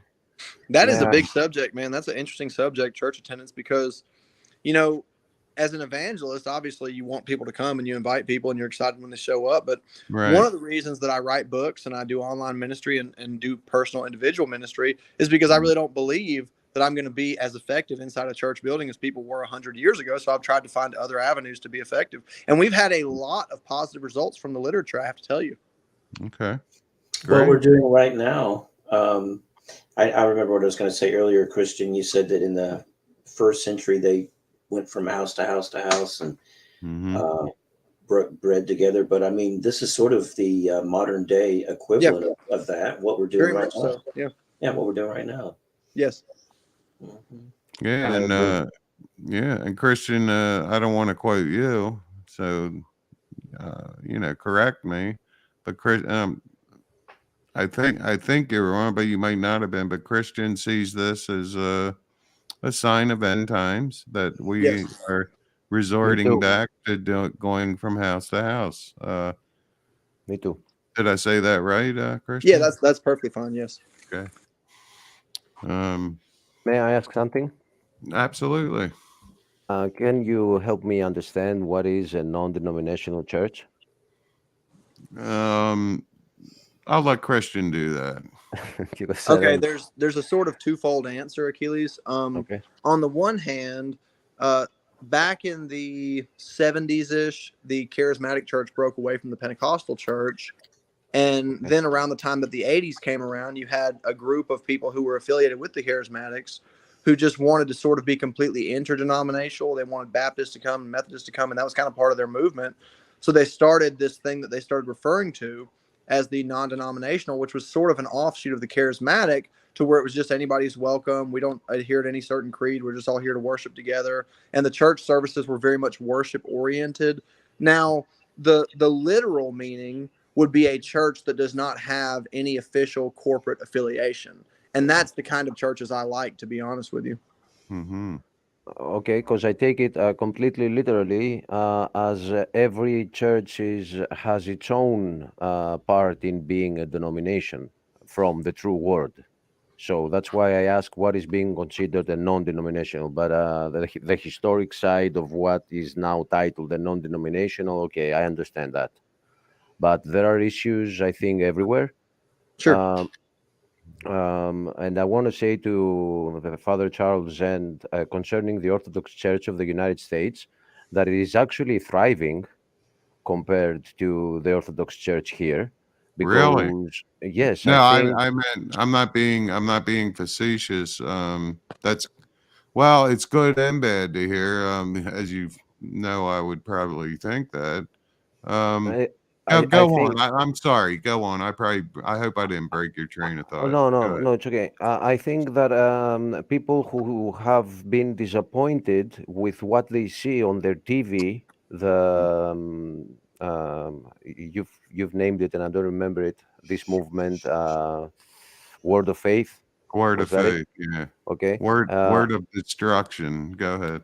Compared to what the Pentecostal churches, the big ones, have turned into, I think that when Americans discover the Orthodox Church, they find they love it.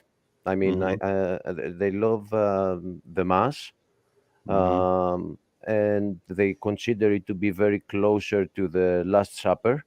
And I think it is thriving in contrast to the Catholics and to the Orthodox of Europe, which is funny. And it is. I have the stats. Flesh said it right on. He's spot on. I have the stats. The Orthodox Church of America is thriving. And when I say Orthodox Church of America, you still have your Russian branch, your Greek branch. But we all stay away from the Greek one. we still share all the same theology. So yeah, I didn't. But so what you're telling me, Flesh, I don't want to put words in your mouth. So in Greece, are the churches basically empty or emptying out? Oh no, they are full. They are full. But people have no connection to the word. Absolutely. They don't understand the word. Like I make discussions. My neighbor here is, I would call her a fanatic. She will not miss one mass. Like every day there is some celebration, she will be there. But when it comes to discussing end times, what are we living, what are we going through, what the word says about this, what the word says about that, she's listening to me. I've never heard her say, yes, what you just said is also being verified by that other verse. I've never heard that from almost anyone in the congregation. So although people have this rising of the need to be with God, they understand that this is the truth. They're not actually getting it. I actually attack in my videos. I attack those pastors, not the faith, but those pastors. For example, I in one of my videos I start talking about the end times, and then I type inside the video that, you know what, though I'm not a certified priest, and let me give you the word of warning about me. So I put on a priest who speaks and says, don't trust anyone on YouTube, come to us. And then I connect that with a priest on YouTube who is teaching us how to cook. And I'm saying that in the end times, learning how to do eggplants is the last thing one should care about. I'd agree with that for sure. But still, I'm not gonna say they're emptying up. I think they're filling up because we are the children of God, and people feel that there is something up, and things are becoming more spiritual than they used to be. So as they realize that, they have nowhere else to go. They go to the church, and they hear nothing. Now, if you are a man, go ahead. Go on. That's rough, boy. If you are a man in Greece, if you are a woman, come on now. When you hear me talk, are you saying you hear nothing? Oh no, I'm talking about my country here, just to enlighten you who don't live around here. That's what I'm doing. Okay. All right. I lost the train, but I think if I run, I can catch it. Give me a minute. Overall, I do feel we are in the very end. People need to be with God, and if they start trying other churches, like the Baptist church in here is tiny. You need to start walking on streets to find one by accident. There is no other way to have access to it.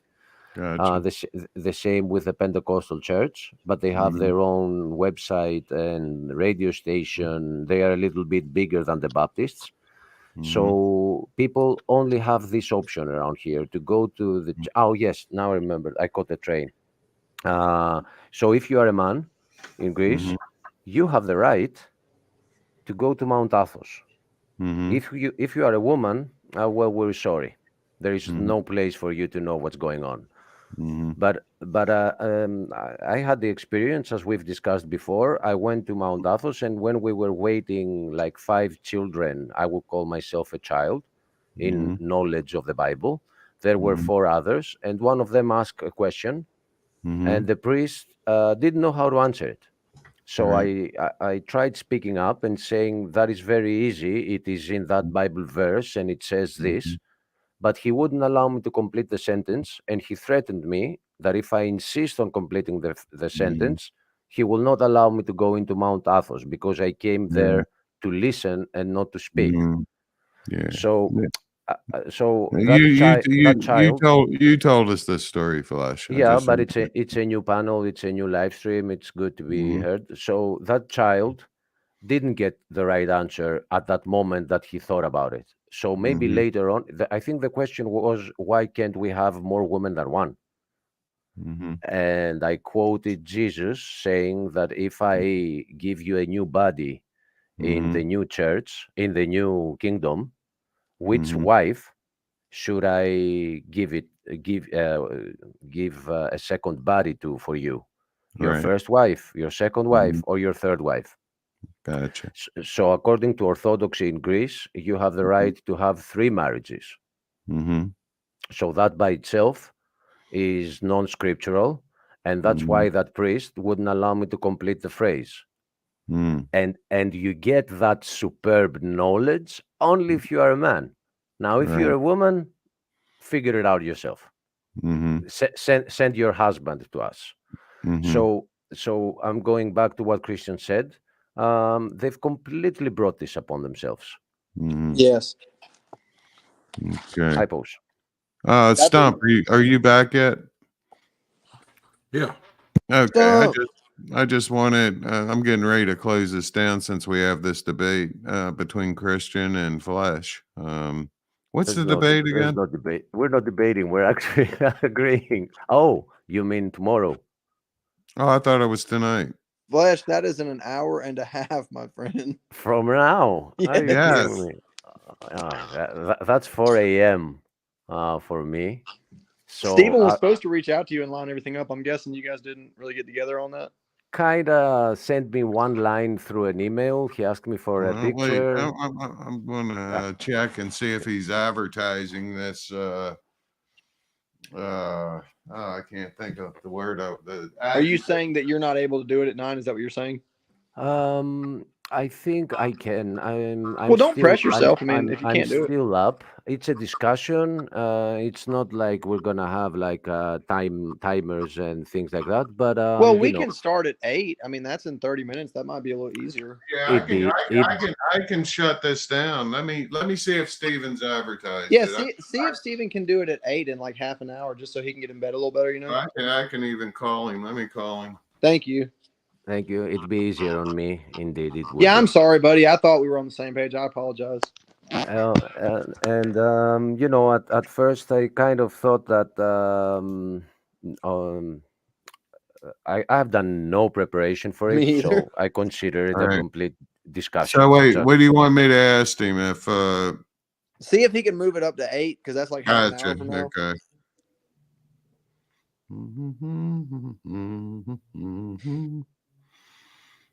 What time zone are you in, Achilles? +3. No, wrong one. Wrong phone. No, I'm talking about myself. I thought you were saying it's the wrong time zone. Oh, and I mean +3 GMT, which is Greenwich Mean Time. So I'm like 2 hours after the UK. What time is it there right now? It's 2:30 right now. In the afternoon? No. In the morning? Yes. What the? You're a crazy man. So yeah, that's what I was wondering. You guys said in the afternoon. Stephen told me, "Will you do the debate in the afternoon?" I was like, "Okay, yeah, sure, let's do it." And then this started, and I was thinking, which afternoon are they talking about? I mean, yeah, that's an important distinction. At Chili's, you know, Jeremiah has begun doing his Friday broadcasts at noon, our time. Yeah, so it would be much earlier for you. Yeah. That would probably be maybe afternoon or early evening for you. Yes, and I've watched his videos. I like his positions very much. Yeah, he is he is quite a blessing. That's I'm going to say he is a blessing. He really is. He is blessed, I will add. Yes. Yeah, absolutely. Because at that age, all I cared for was I don't want to mention it, you know. Yeah. Most people. Well, I will tell you this: when I was 20 years old, I I was certainly not Exactly. anywhere near spiritual as he is. I don't know if you know this, but when he was 16 years old, he developed a tumor inside of his head that almost killed him. They had to give him emergency surgery. They had to temporarily remove his left ear, I believe, and sew it back on. So he or glue it back on. So he, I think that near-death experience is part of what made him who he is today. Wow.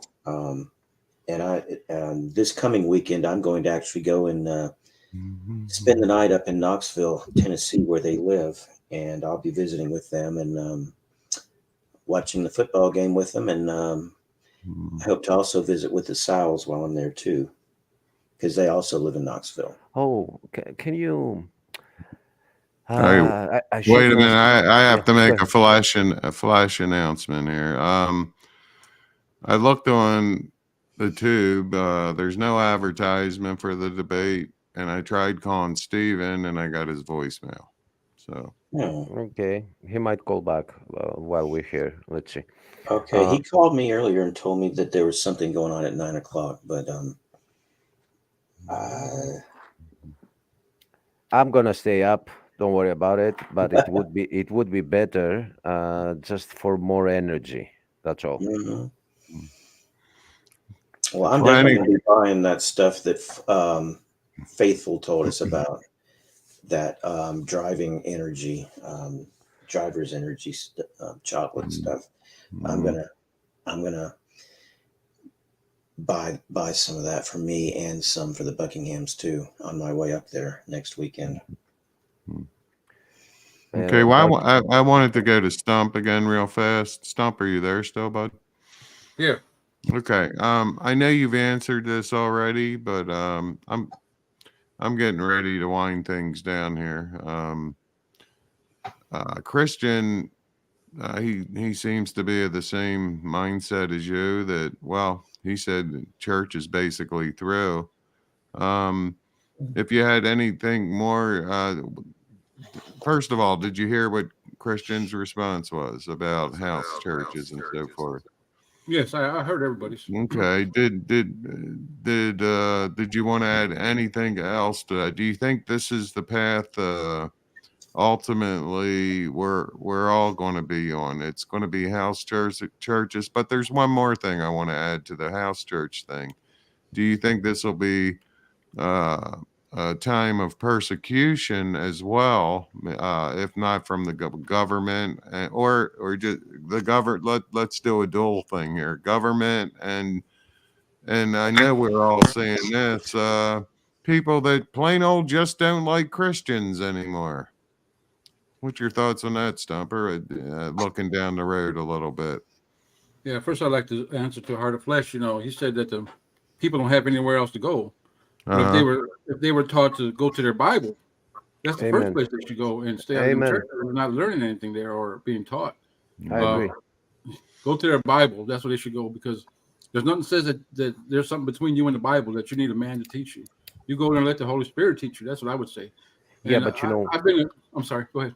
Yeah, but I too needed people like, for example, you to tell me a couple of things that I wouldn't have picked up myself.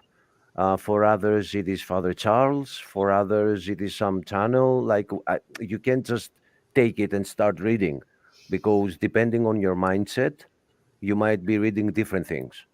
Somebody does need to guide you. I agree with that, but you can search it on your own. You don't need to go sit in a dead church that's dead and doesn't give you any kind of spiritual food to eat.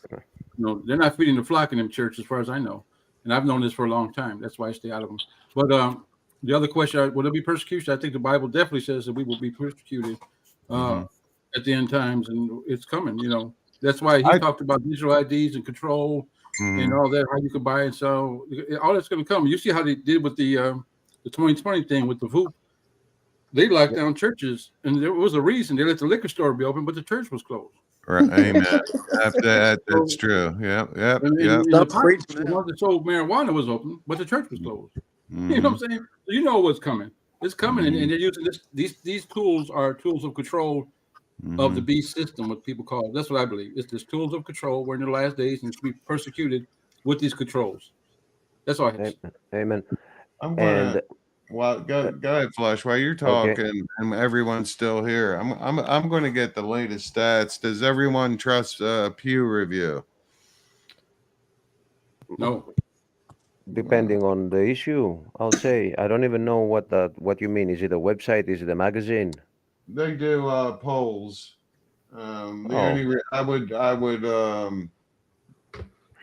I would agree and disagree with Stump. I think if you got to pick one, they'd be the one you're going to get at least the closest accuracy to. Yeah. So anyway, go on, Flash, and I want to get to the Okay, stack. I just want to say how easy it is going to be to see that the church is about to get persecuted. Um, the church is the only part of this world that will disagree with the things that are coming. We have, I don't remember the number, I think we have 40 million dead babies per year. We have the LGBTQ plus minus divided by zero agenda. We have the IDs, RFIDs, and whatever scanning. And the only ones who are going to go against all that is the church. So it is going to be very fast, the implementation of everything. By the way, informing you that today there was election for the other party that is about to take the government. I don't know how they're going to do it, but the winner is a homosexual leader who lives with his boyfriend, and they want to bring about adopting children, make it legal, and there's going to be only one group of people, and if they get rid of that group of people, all their plans are going to be fine. So it's not too hard to see today. It's not like we need a telescope to see it. It's right in our face. We don't even need a magnifying glass. It's coming like a freight train, to quote somebody who we all love. Okay, here's according to Pew Research Center. Can everyone hear me? Because I'm turning my head the other way. Okay. The percentage of practicing Christians in the United States as of this year is approximately 70.6%. It is down 16 percentage points. So over the last 5 years. And this includes Christian traditions such as evangelical Protestants. They make up 25.4% of practicing Christians. Mainline Protestants, 14.7%. Historically Black Protestant, 6.5%. Catholics, 20.8%. I'm sorry, my glasses went nuts. Mormons, anyway, 1.6%. Orthodox Christians, 20.5%. Jehovah's Witness, people have been doing their job. Listen to this one. 0.8%. They're almost non-existent anymore. And then they wrap in all other Christians. And again, this is just the United States, 0.4%. So it looks like the evangelicals are hanging in there.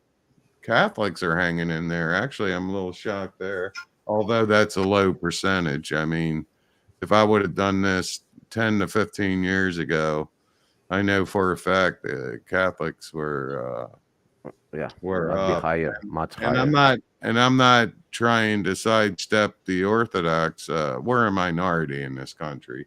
I think it's growing.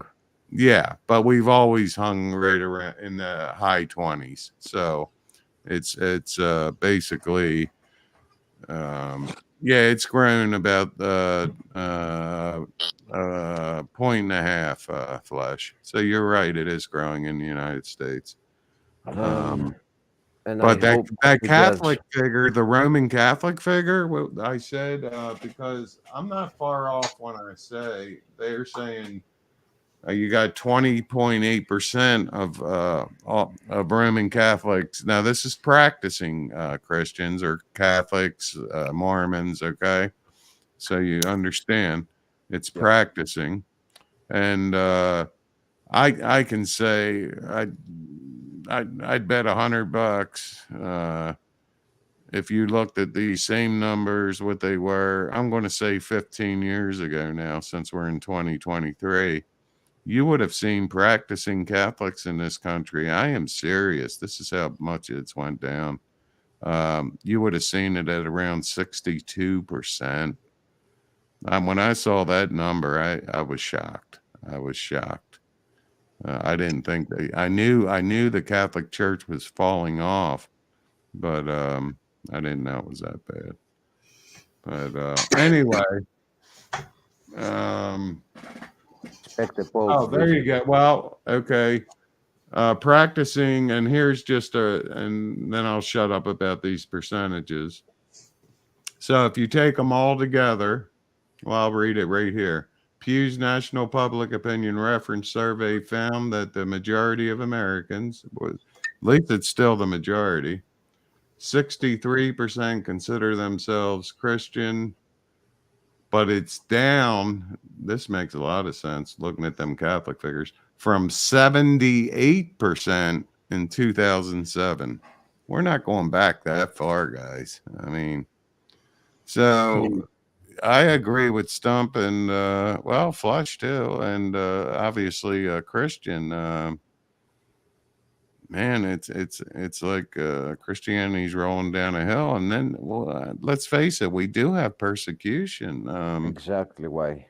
We're certainly getting it from the general public, and I don't think it's far down the road we're going to be getting it from the government. So, anyway. Oh, we are getting it from the government already. Police officers arresting people for reading the Bible at a drag queen story hour. Yep. Are you serious?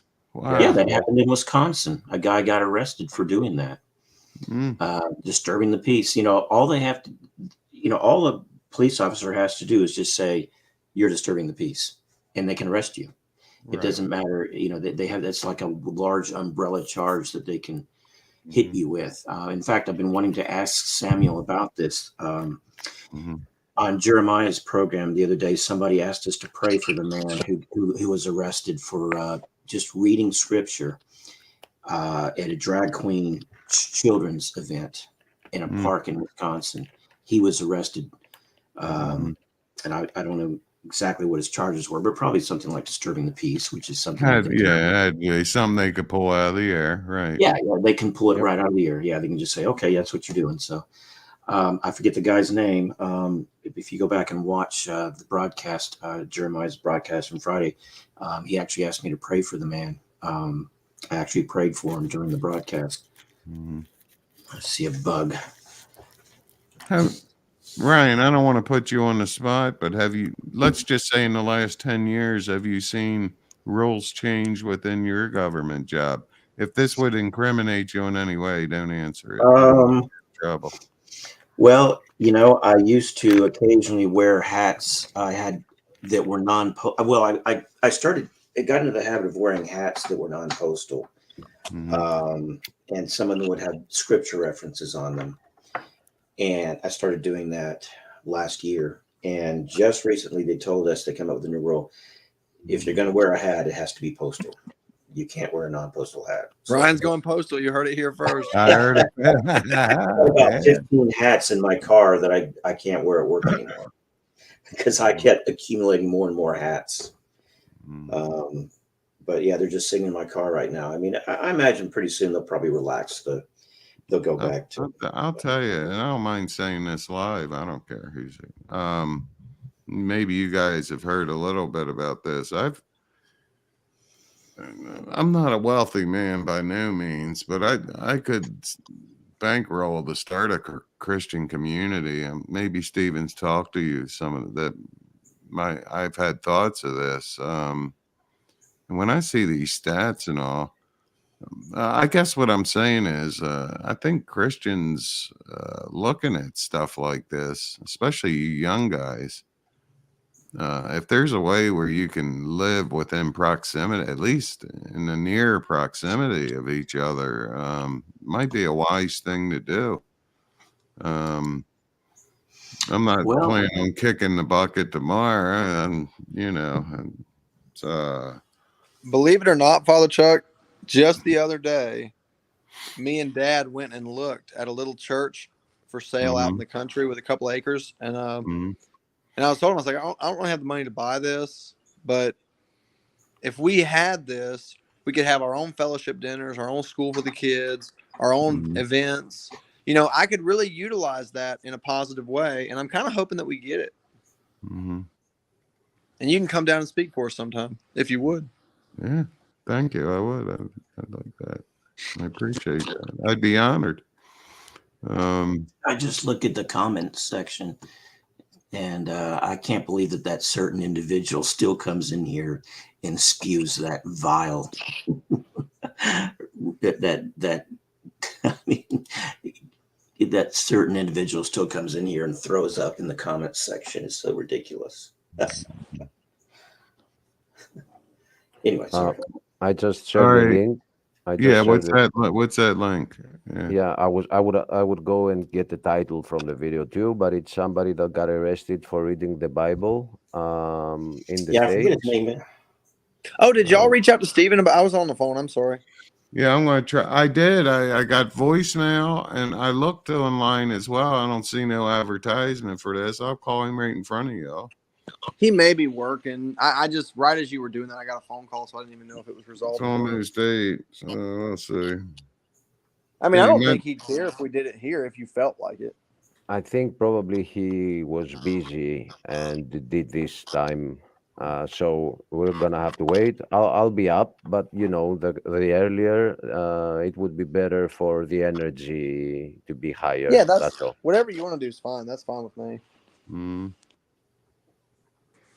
When did you say you'd have energy again? I'm sorry, I'm listening. The earlier the better, because it is now 10 minutes to 3 a.m.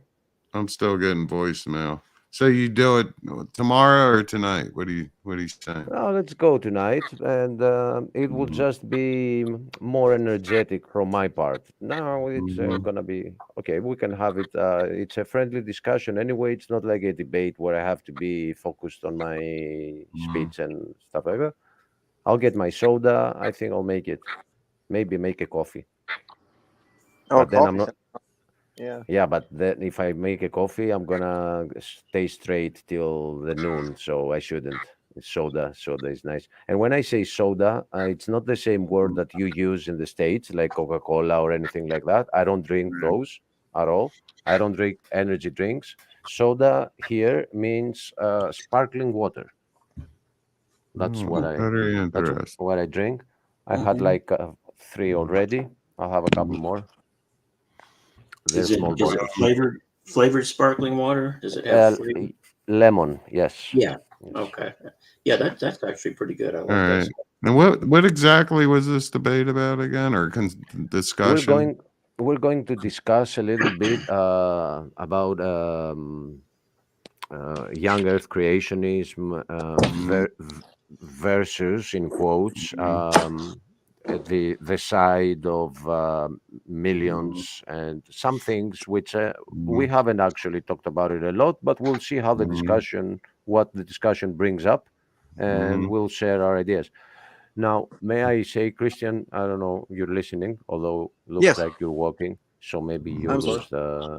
It's okay, but I'm just wondering, like, even if, especially at this hour for me, if you say something and I respond to that, and then we get Aiden start talking about whatever I just said is not true because this or that, then he's gonna be forcing me into proving one thing that he said that is false, the second thing was false, the third thing was false, and that would completely derail a discussion between Christians. I don't think Aiden's supposed to be in the part of the discussion. I think it's just me and you and the moderator. It's just if you guys want me to do it, it's just going to be Christian, you, Flesh, and myself. I think it'd be best if the other brothers want to hang on the panel. I know they'll be respectful and say nothing, and just be right on top of it. We can share So their One thing I opinion. always like to do personally in these public discussions, and even if we wind it up early or whatever, I love to have at least a short question and answers with the panel and the comment section afterwards, because when both people take the time to elaborate their ideas and go back and forth, a lot of times it generates very interesting questions. And sometimes that's my favorite part of this is the last part, the questions and answers. All right. Okay. Well, wait. Yeah. Oh, there it is. We'll find out live. Hello. Hello. Oh, he is busy. He works on a farm. He's a peanut farmer. I lost him. The boy's out there farming. He must be out in the field. He's the real hero. He's the reason we got peanut butter. Mm-hmm. The unsung heroes of America. Absolutely, they are. Hello. And you know what? These guys, I'm going to turn the volume down on the computer. These guys are asking about this debate. They want to do it a little earlier. I don't know. What do you okay, so you're going to make me want one of these. I can hear you. Can you hear me? You're making me want one of these. I want a pumpkin pie. Right now. I want a pumpkin pie. Are you and having it on your channel or here? And I've also got some of these too. Okay. Look at him. No. Let it go to your channel. That's fine. They just wanted to know. So 8:30. Are you going to put up an advertisement? Do you have time for that? For 5 minutes. Yeah, you should do that, brother. Okay. All right, I'll tell them 8:30 on your channel. They're ready to go. I'll tell you that. Okay. Christian. All right, bro. I didn't mean. I'll share a link. I didn't, but I'll share a link. Every word I'm saying. I didn't mute myself. So that's all right. No, we have no secrets among brothers here on the Father. You're live, Stephen. We have none of this. No. Anyway, all right, I'll let them know, even if they figured it out already. All right, man. Bye-bye. So tell us first, because I want to say something to Christian. Okay, I guess you heard everything. I turned my volume down. I forgot to mute. Not that I had anything to hide. 8:30, Steven's channel. 8:30 is in 35 minutes. Achilles, does that work for you? Yeah, it's gonna be okay. I said last night, I'm not sure you were here, Christian, that I'm a late owl and an early bird. Sure sounds like it. That's a bad combination, boy. Yeah, but you get the worm because you're stalking it during the night, and then you catch it in the morning. You catch it on both ends. Yeah, but it can only work for 5 days in a row. Like then you're done. For 2 days, you're just moody. You don't do anything. I'll tell you what, I admire you. Hey, Claude. I got my lights on. Claude, I heard your song. Yeah. It was utterly ridiculous. Yes, it's very true. It's about as real as your French accent. Well, you can contradict any point, no problem. I'm ready to listen. I'm just contradicting the fake accent. I think if a cow was to record a song, it would be utterly ridiculous. Thanks for that, Ryan. He'll be here all week. That was really, really corny, but that's okay. We can be corny. Well, hello, Claude. How are you this evening? I'm okay. But just interested in the point of when you go to the next topic, which is interesting, it's restricted to a number of people. I wonder what the rationale for that is. What is the restricted topic? I'm sorry. Evolution. Oh, well, it's not that it's restricted topic. It's just that he and I are having a public discussion on it. So it's Oh, sort I of a see. closed Okay, debate. yeah, no, I get it now. Okay, We will sorry. be taking questions from the audience and Yeah. stuff. Yeah. No, that's okay. I got the wrong end of the stick. It happens to me all the time, Bubba. And that is not on the have to change the channel or can still listen here. It's going to be on Proverbs, guy, I think. Is that right, Father? I think so too. Yeah, I Okay, think it's going to no be on problem. Proverbs, yeah. Good. Guys, I think you can throw your questions in the chat, and Yes. yeah, if you have something to add, to say, to ask, throw your question in the chat. We will be taking a look at the chat, but it's like an introductory discussion between me and Christian, which is going to be live. It's like we're discussing, the two of us, but you also get a window in the discussion. That's all. Okay, sounds good. It's not like an official debate or anything like that. Okay. No, but nobody's prepared. We just we'll talk about it. That's all. Yeah, I'm like super not prepared.